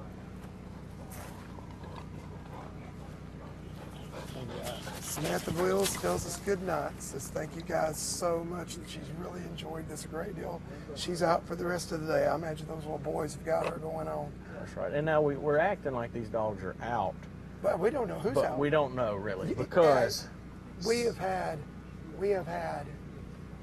out of 18 dogs, we have had 8 run. that's The right. other 10 could all explode. We can only take 8 That's right. theoretically to the.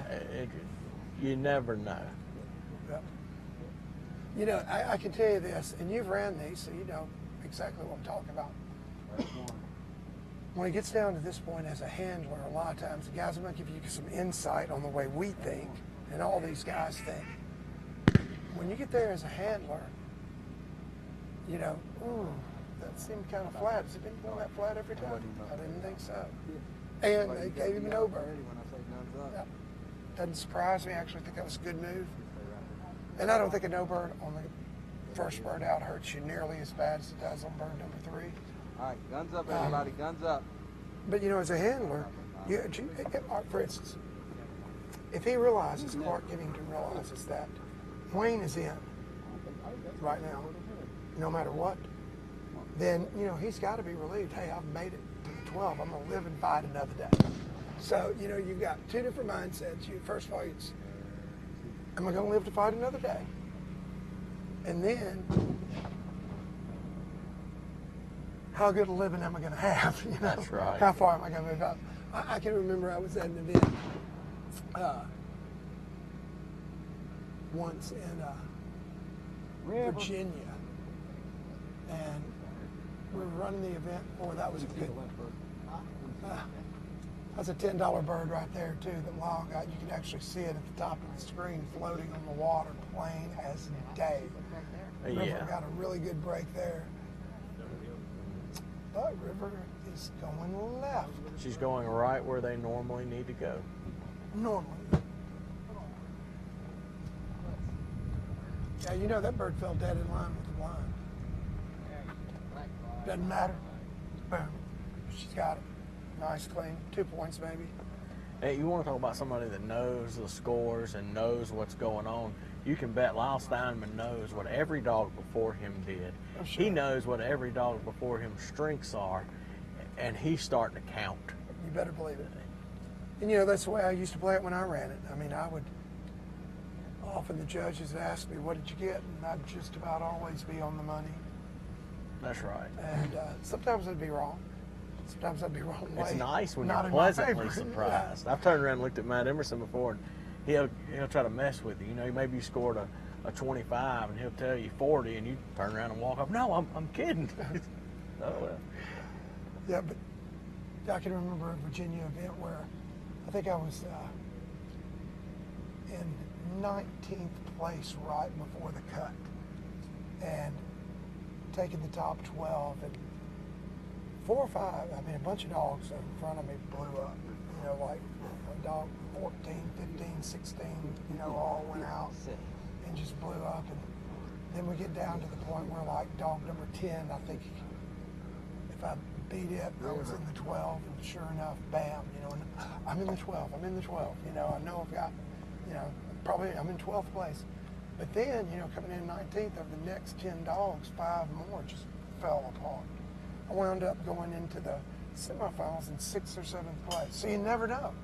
That's You know? exactly right. Anything can happen. And a prime example, I don't know if you watched, I believe it was It looks like 2017. River, now go back to our commentary for just a second. River is doing just the opposite of what Breeze just did. River is going a mile to the left, and Breeze went, well, I don't think River is as far to the left as Breeze was to the right. But that was, you know, just an example of how, from personal experience, I can tell you, you never know. But General, actually it was 2016, he was light years ahead of the crowd. Light years. Wasn't anybody catching him. And there was a 3 down the shore, and on the long bird he had to handle, and he gave Lyle cast refusal after cast refusal after cast refusal. He ended up getting 2nd overall, but I'm telling you, nobody was catching him. Oh, nobody. I mean, you thought for sure that he had killed and crushed the con. And I mean, I watched that. Yeah, do you remember I was, that? Oh gosh, yeah, yeah. I was following it, closely, and I thought, well, Lyle's got this in the bag. Yeah. And then it's like, oh my God, I wish I'd have been there to see the mushroom cloud and the fireball, because that was a violent. But man, I've been there. I've had that happen to me. All through my career, I've ran, and then I'm not done yet by any means. Still training Melly and I. I'm training a few, Melly training quite a few. But I've always liked those super fast dogs. But let me tell you, I've had some crashes that ended up with some pretty dang violent explosions that I didn't expect as well.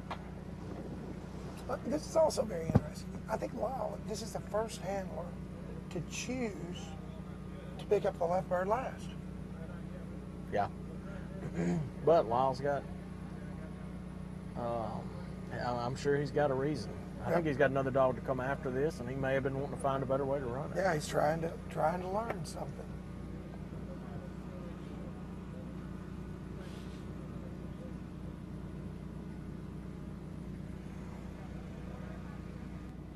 I think the narcotics might have something. I thought that was cool. Oh, yeah. Something to change. Yeah, see, Jake Smith, where you had your tooth extractions today, we'll be thinking about you, man. Keep cool. Don't overheat yourself or get too upset at us that you mess something up, buddy. But man, that can't be any fun. Well, I'll tell you, that was very kind of you to say that we've helped ease the pain today. Glad you've enjoyed our broadcast and our coverage of this, Jake, and we appreciate your feedback as well.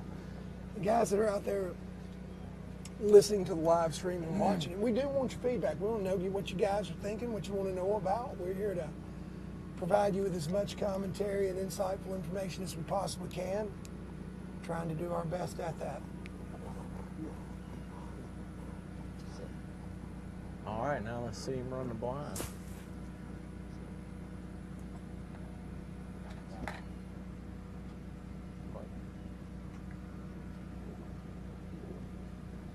To you.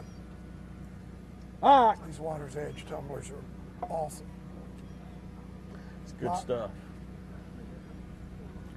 A little bit riding on this blind here. I think he's pretty safe right now. Picked up two very, very clean. Not a very good initial line and definitely a handle to the area, but he cleaned up that right end bird nicely. So Lyle can afford to give up some points here with River.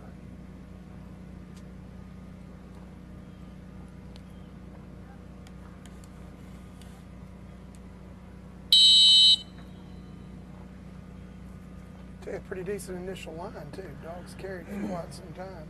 A great cast as well. I wonder if Colby Williams is watching cheering River on.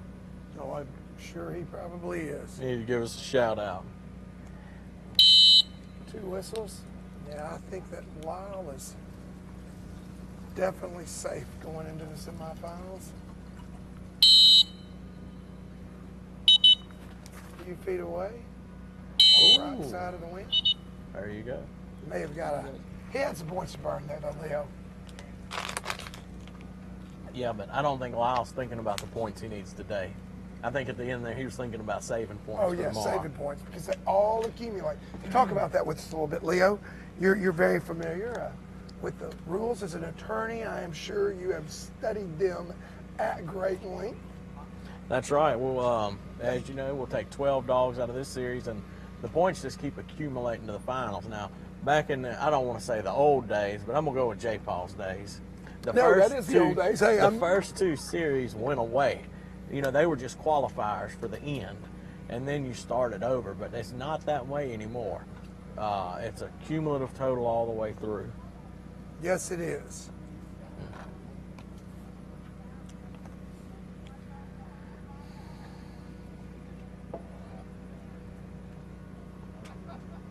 James Fender, thank you. Says we're doing a great job. Appreciate that, James. Great deal. We're trying. James has got a really nice master dog that Stephen Durrance runs, and he needed a couple of master passes this year, so he teamed up with Rivertown and got him qualified. Now Durrance is going to run him at the Master Nationals, and hopefully get another plate.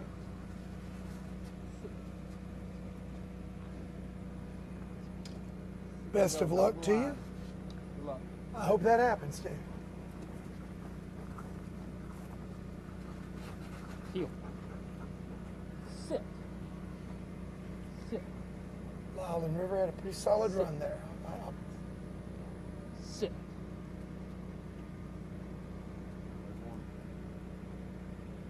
I would say that's right there in the 20-point range, just right along with Wayne.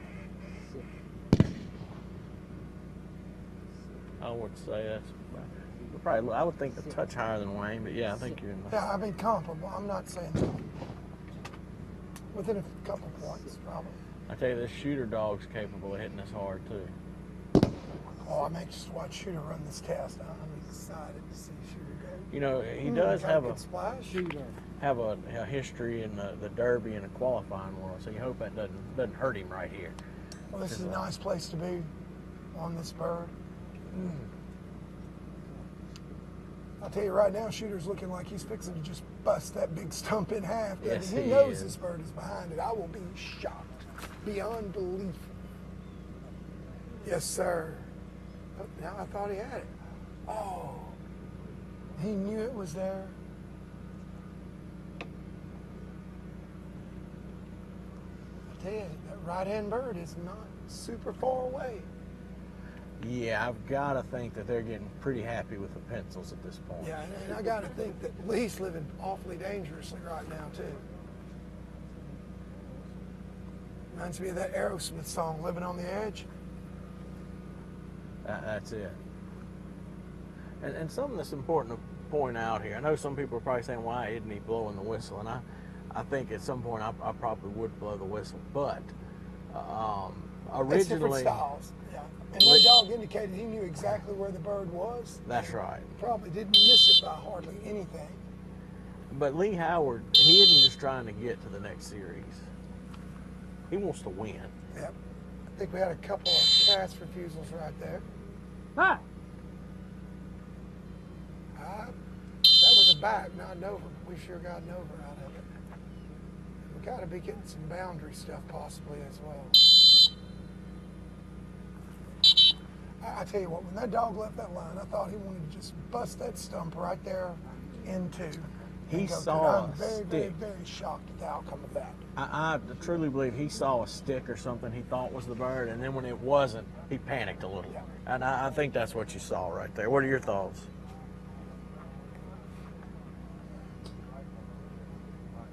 Thank you, Glenn.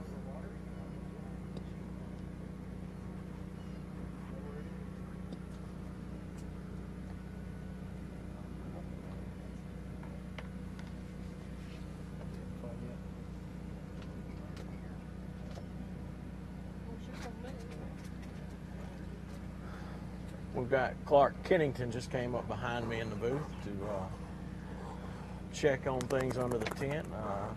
I believe he's got the best score so far in this series with Wayne. With a 22. We said that somebody, that there was enough there in this test that somebody towards the bottom was going to make their way in, and I believe you are somebody. Shooter.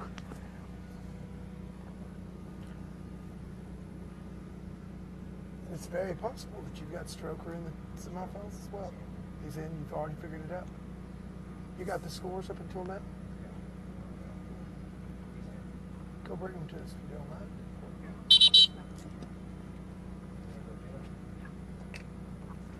Thank you so much. Miss Gracie gonna go get us the scores. All right. You got a pretty, do you have a quick handle that? I don't know, to be honest. We turned around to speak to Clark. Clark, he got it clean. Clark comes distracting us, but paying more attention than us. That's exactly right. Clark, don't bake the back of my chair. He doesn't need any help. Yeah. Heel. Heel. Sit.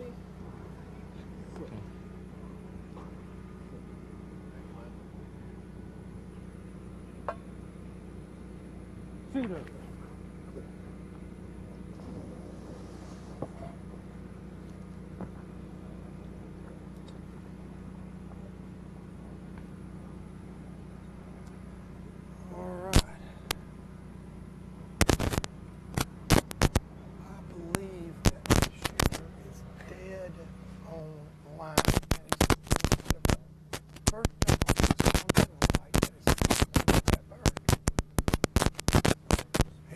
caught it then, though. A little hook, but he's got to come in and get it fairly clean. A little bit of a hunt.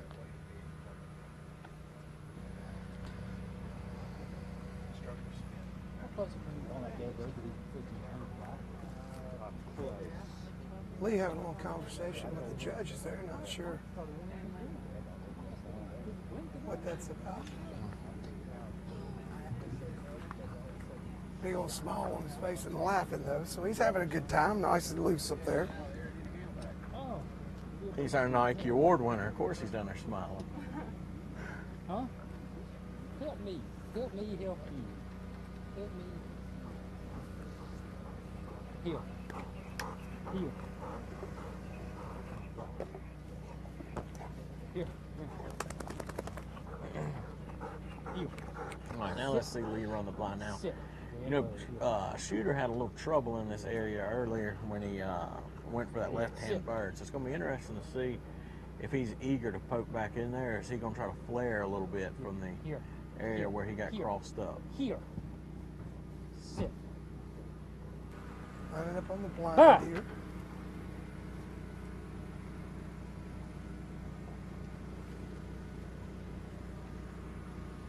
And he's letting him roll right. I'm assuming that's going to be some points. What do you think? He got the second log.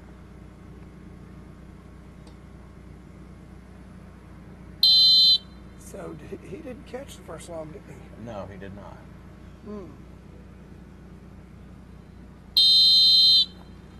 This is a really important cast, and he got it. He did get it.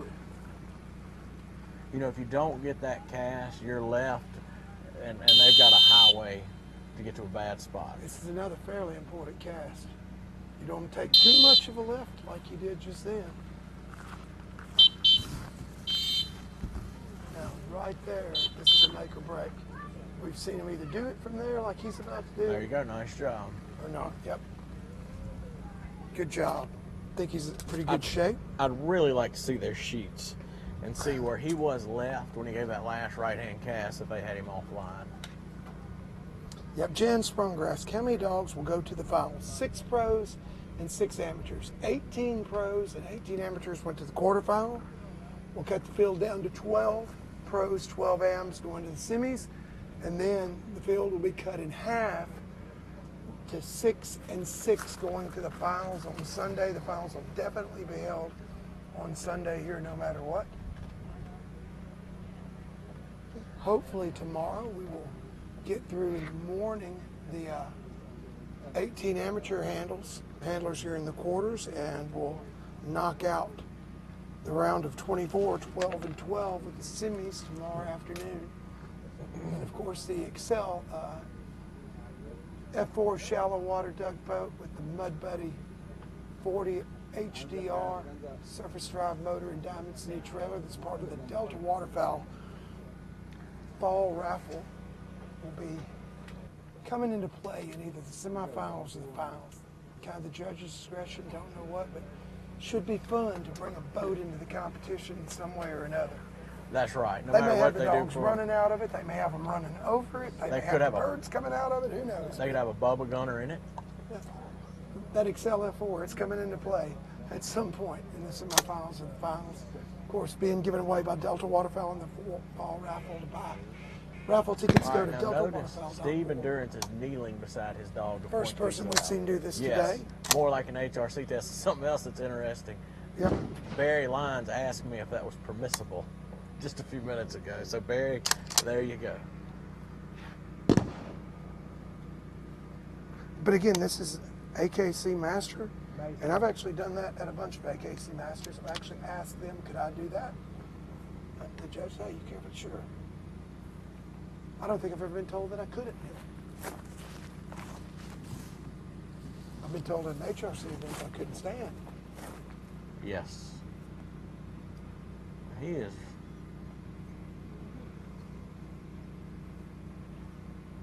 Of course, I've also been told that I couldn't wear a visor to the line. We're going to stay away from that right now, though. Yeah, I've heard that story. Man, his bird actually landed up on the land, That's the first one we've seen that didn't get a splash. which is not what you would want if you were running it, but still did a really nice job. He did on a that great bird. job. I don't think it hurt him at all. But you are exactly right. And you know, I'm sort of shocked, and they might have even asked Stephen with Georgia if he wanted. Or with Mason. this I is mean, Mason. I realized that a couple times. And it was the go bird, so there wasn't a lot of time there. Yeah. Right through the gap, yeah. Got it. If I could miss to that side of the gap, I wouldn't have played right 8 there. dogs left to run out of Mason, so we're more than halfway done here with the pro Atta boy. portion of the semifinals.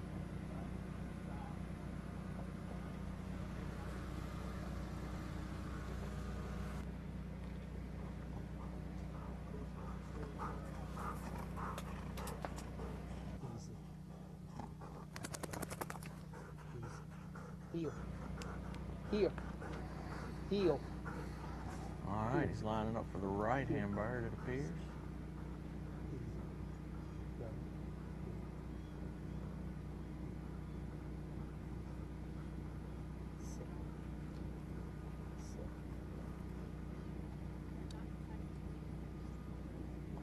Notice he switched sides there. Obviously, Mason was showing something he didn't like, so he moved to the other side of the dog, trying to influence him.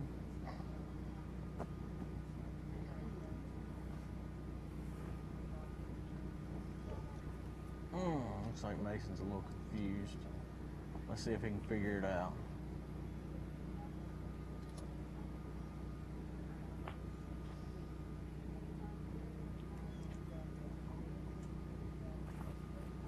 And a pop. So that's a handle on a mark. That'll be at least 17 points.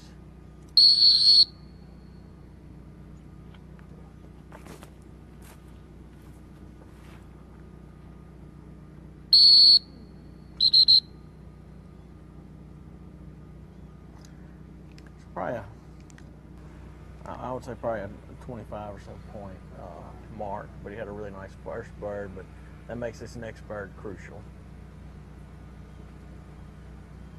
One more mark to go, and then he gets to run the blind.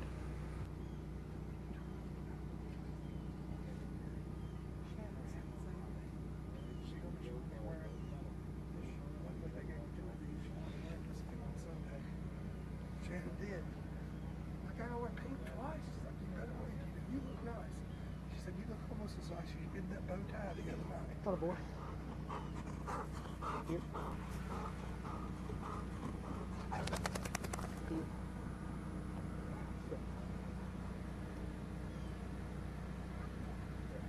Mason. Steven's in pretty good shape, I would think. Yeah, he needs to get this bird clean. I don't think to stay alive, but to stay in the hunt. Mm-hmm.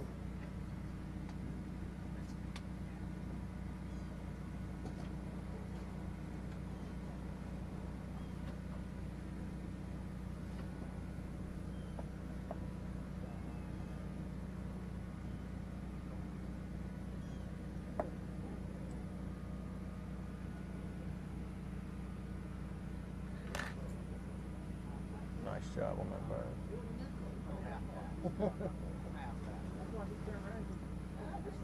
What was that? I think I saw something. All right, now he's got to pick up the blind. I haven't seen him yet. Okay. Got it.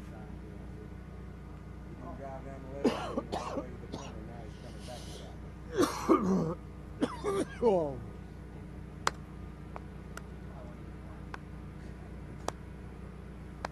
If they was mine, they'd already be taking the custody. No problem. Good. Steven's in really good shape here, I would think, coming into this blind. Here. Set. Heel. Set. Here. There. Good.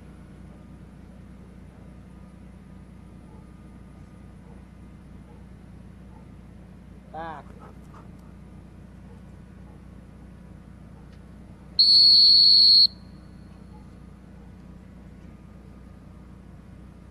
missed it. Yep. We might be able to figure out what they're doing on that because didn't he on his handles and Mark only have one whistle? Two. So we might be able to figure out what they're doing on that now if he can finish this fairly clean. I think he's going to need one. I know. Good decision. That's a good place to be right there going through it. I'd let this dog roll for sure. All right. Right. Yeah.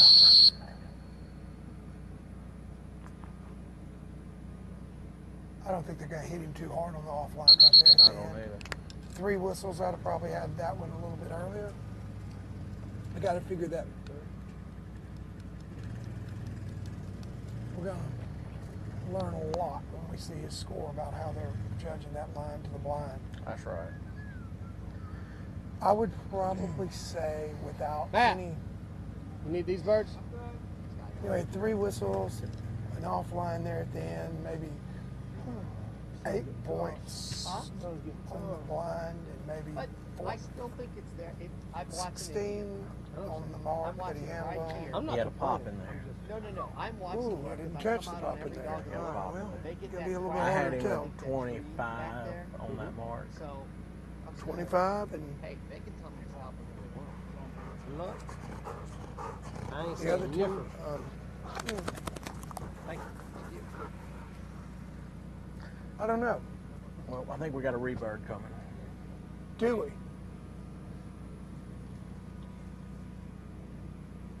So looks like these guys are about to rebird. I'll tell you what, Leo, be a good time for you and I to take a break and throw it to commercial right now and pay some of the bills. Recognize some of the sponsors that make this happen. So guys, we're going to take you to break right now. We'll be right back after these commercials.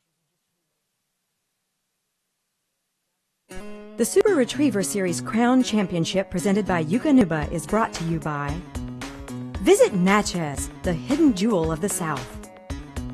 Tangle-free waterfowl. This is why.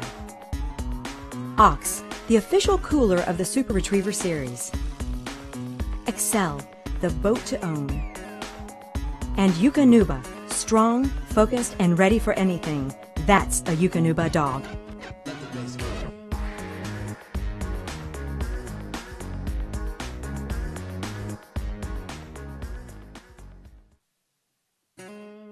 The Super Retriever Series wishes to thank all of our gifting sponsors: Yukonuba, Ox Coolers, Tangle-Free Waterfowl, RNT Duck Calls, Sport Dog Brand, Retrieve R Trainer, Yeti, Duck Blind Coffee Company, Back Down South Clothing Company, and Gunner Kennels.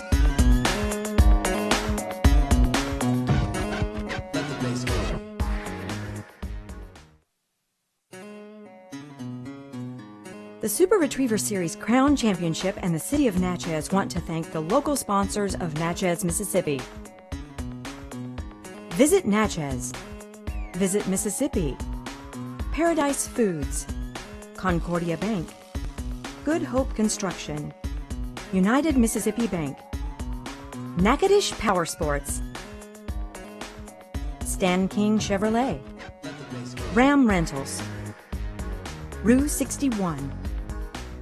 Stevens and Hobdy, Silas Simmons, Rivertown Retrievers, Natchez Heating and Cooling, Wilmar Construction, Dairy Queen, Oak River Farms, Angelina Farms, and Tensas River Plantation.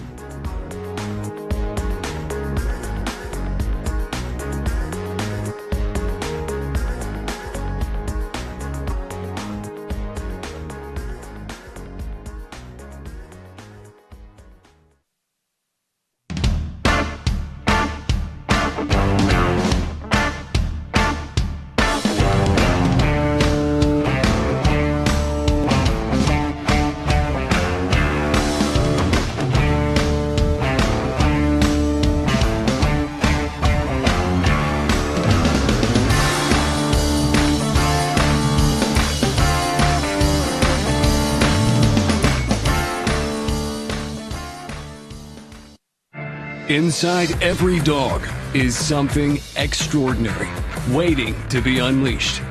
For the people who recognize their potential, who coach raw ability into dogs who inspire awe. For people whose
Keep looking at me like that.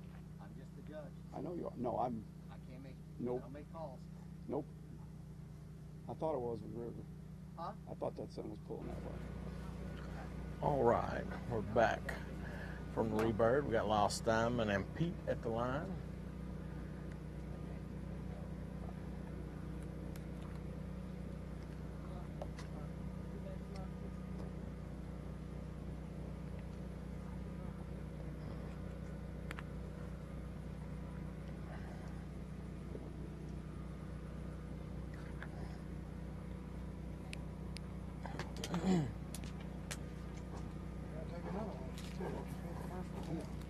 Heel. Heel. Who do we got here? Sit down. Sit. Here. Sit. Sit.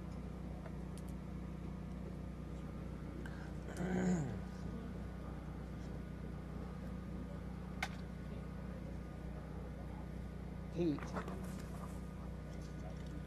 Okay, here's our second dog we've seen take the land around. And I really think that some of these dogs aren't liking the water situation. The water's got a muddy bottom. I wouldn't say dangerously muddy, but it's a bad height for them to run in. It's a whole lot of work.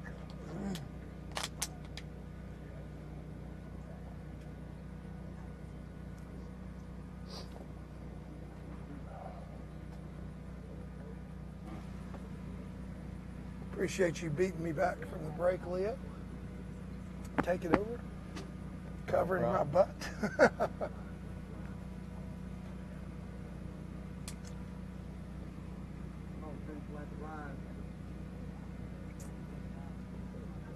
Bird 2, flat the blind.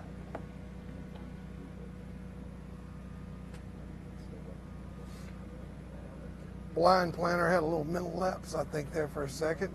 Of course, Matt is not going to let them fall asleep for too long. No, he's not. Heel. Here's something very interesting. Heel. We only had 5 dogs under 100 points coming in here. And from position 6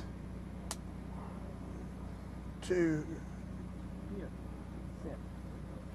15, only 20 points of separation. So, while this is a big test, there is definitely room for movement here. Oh yeah, there's definitely room for movement, and like you said, 6 through 15, there's just not a lot of separation there. Yeah, 20 points is not a great deal.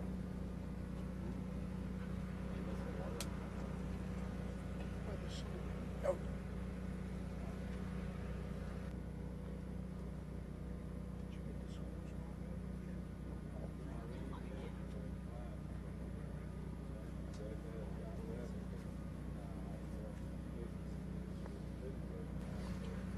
I hadn't given you guys an update on the scores in just a little bit, so Gracie's fixing to go and take a look for us. Oh, we'll have to handle here. You know, this is 2 dogs that he's had really have some trouble on this. Jordan did earlier also. But I'll tell you what's coming into play, and Lyle will tell us about it too when he comes back. I guarantee you, if you ask him, Lyle really feels like the sun is coming into play.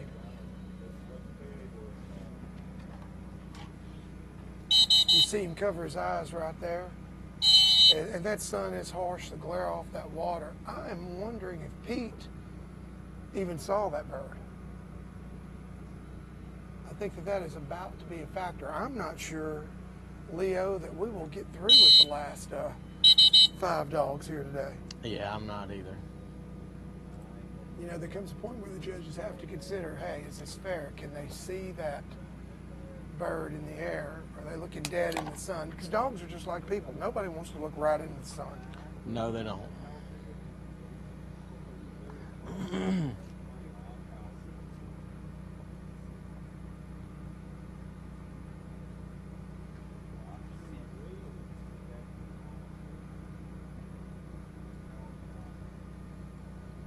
Missing a couple of scores here, so we really don't want to update too much, but we now have all the facts.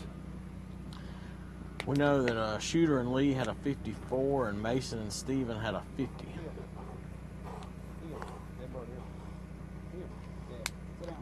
That puts Shooter and Lee tied with Bobby and Legend, who are on the bubble.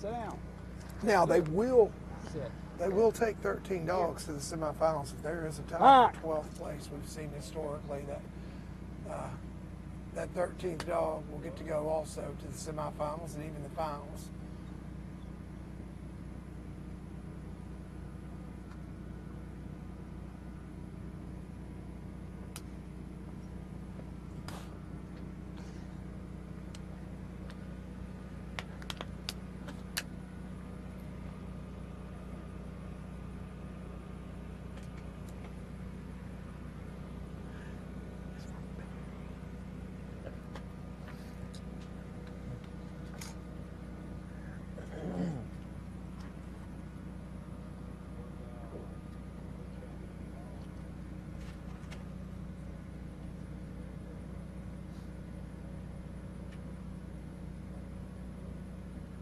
I'll tell you, this is not a bad line at all. No, it's not. Pete's not setting the world on fire. He's certainly not pistol Pete, but starting to go a little bit right there. Ooh.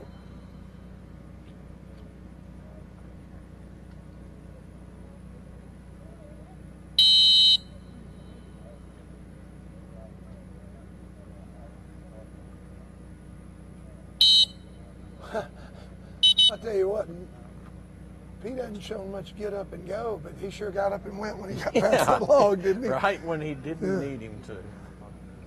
He kicked it in gear there. I'll tell you one thing, I guarantee you, Lyle's Diamond right now is highly unhappy with that sun. Yes, he is.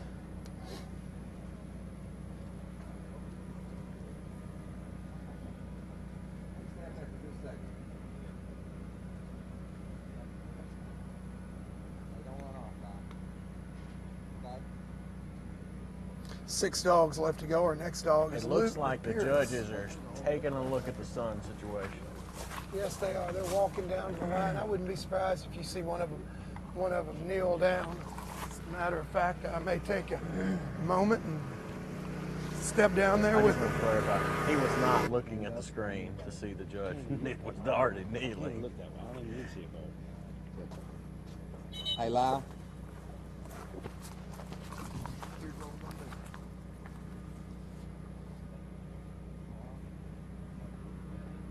Matt stepping over to have a word right now with Lyle, and I'm fixing to step down and have a word with one of the judges.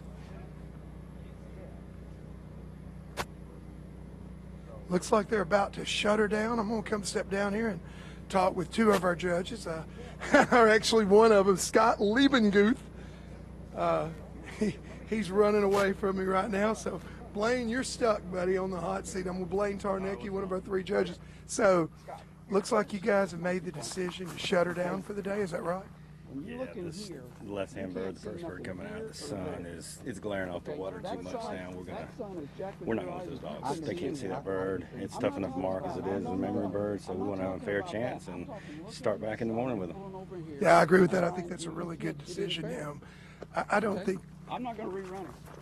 that. Well, you don't have to do that, but you can. We're But having we can some have an adult discussion over conversation. here with Hold on. Lala. Hold on. So I'm is gonna get Lala been pissed if offered you the start opportunity to acting like rerun? that. He has with But don't come with up here acting only like the left-hand mark scored. We're going to keep his scores from the first two.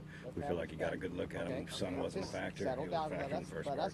Yeah, I'd have to agree with that. It'd be hard to argue that the sun was a factor. If he wants to, and then we'll judge him on that first bird out. I would have to agree. I mean, you can definitely see the middle mark and the right-hand mark, regardless of sun. It's the left-hand bird that it affects. Oh yeah, yeah. I mean, it's tough. You want them to see the birds. You want to be fair to all the dogs. So that's what we're going to try to do. Yeah. Lyle doesn't look very happy about it right now, but you put the ball in his court and you gave him the opportunity, and you can't erase the other birds. That's not fair to the other dogs to let him have two chances at the ones he could see. No, I think you can see those two good, and we're going to let him rerun that one bird. Good deal. Well, we'll see what Lyle elects to do. I'm going to move back and let you guys have a discussion. We're about to wrap it up here in just a few minutes. I'm going to see if I can't get a couple of those missing scores plugged in. We're probably going to go silent for just a moment here as we try to figure out where we stand with the scores that we're missing here and give you a good, clear picture of this part of the quarterfinals where the pros have been running. Give Leo and I just a couple of minutes and we'll be right back with you. Are you so they've chosen. Did they keep the camera off of it? No, they should have kept the camera on it. Yeah, I'd have had it all over it. While I'm down there talking about it, they should have had it on me.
Inside every dog is something extraordinary, waiting to be unleashed.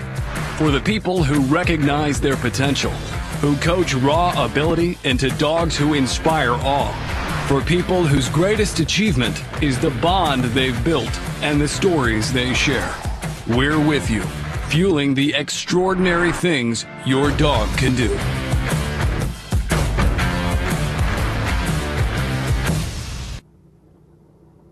Look, it's plain and simple. If you want the best, you got to use the best. Flight Series. What we have here is our Optifade timber bag with your decoys from Tangle Free. Got your backpack straps for easy toting in and out. People ask me all the time, why Tangle Free? This is why. When you don't blow a duck call and you got to fit in with the team, somebody's got to do it. What's my job? I run the jerkery 60 days a year. Billy Campbell with Dr. Duck, thankful for Tangle Free products and done for us. Good stuff. Tangle, okay?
We ask for obedience. They give us pride. We expect performance. They inspire all. We need a partner for the season. They give us a bond for life. Our dogs give everything we ask, and then some. Their nutrition should do the same.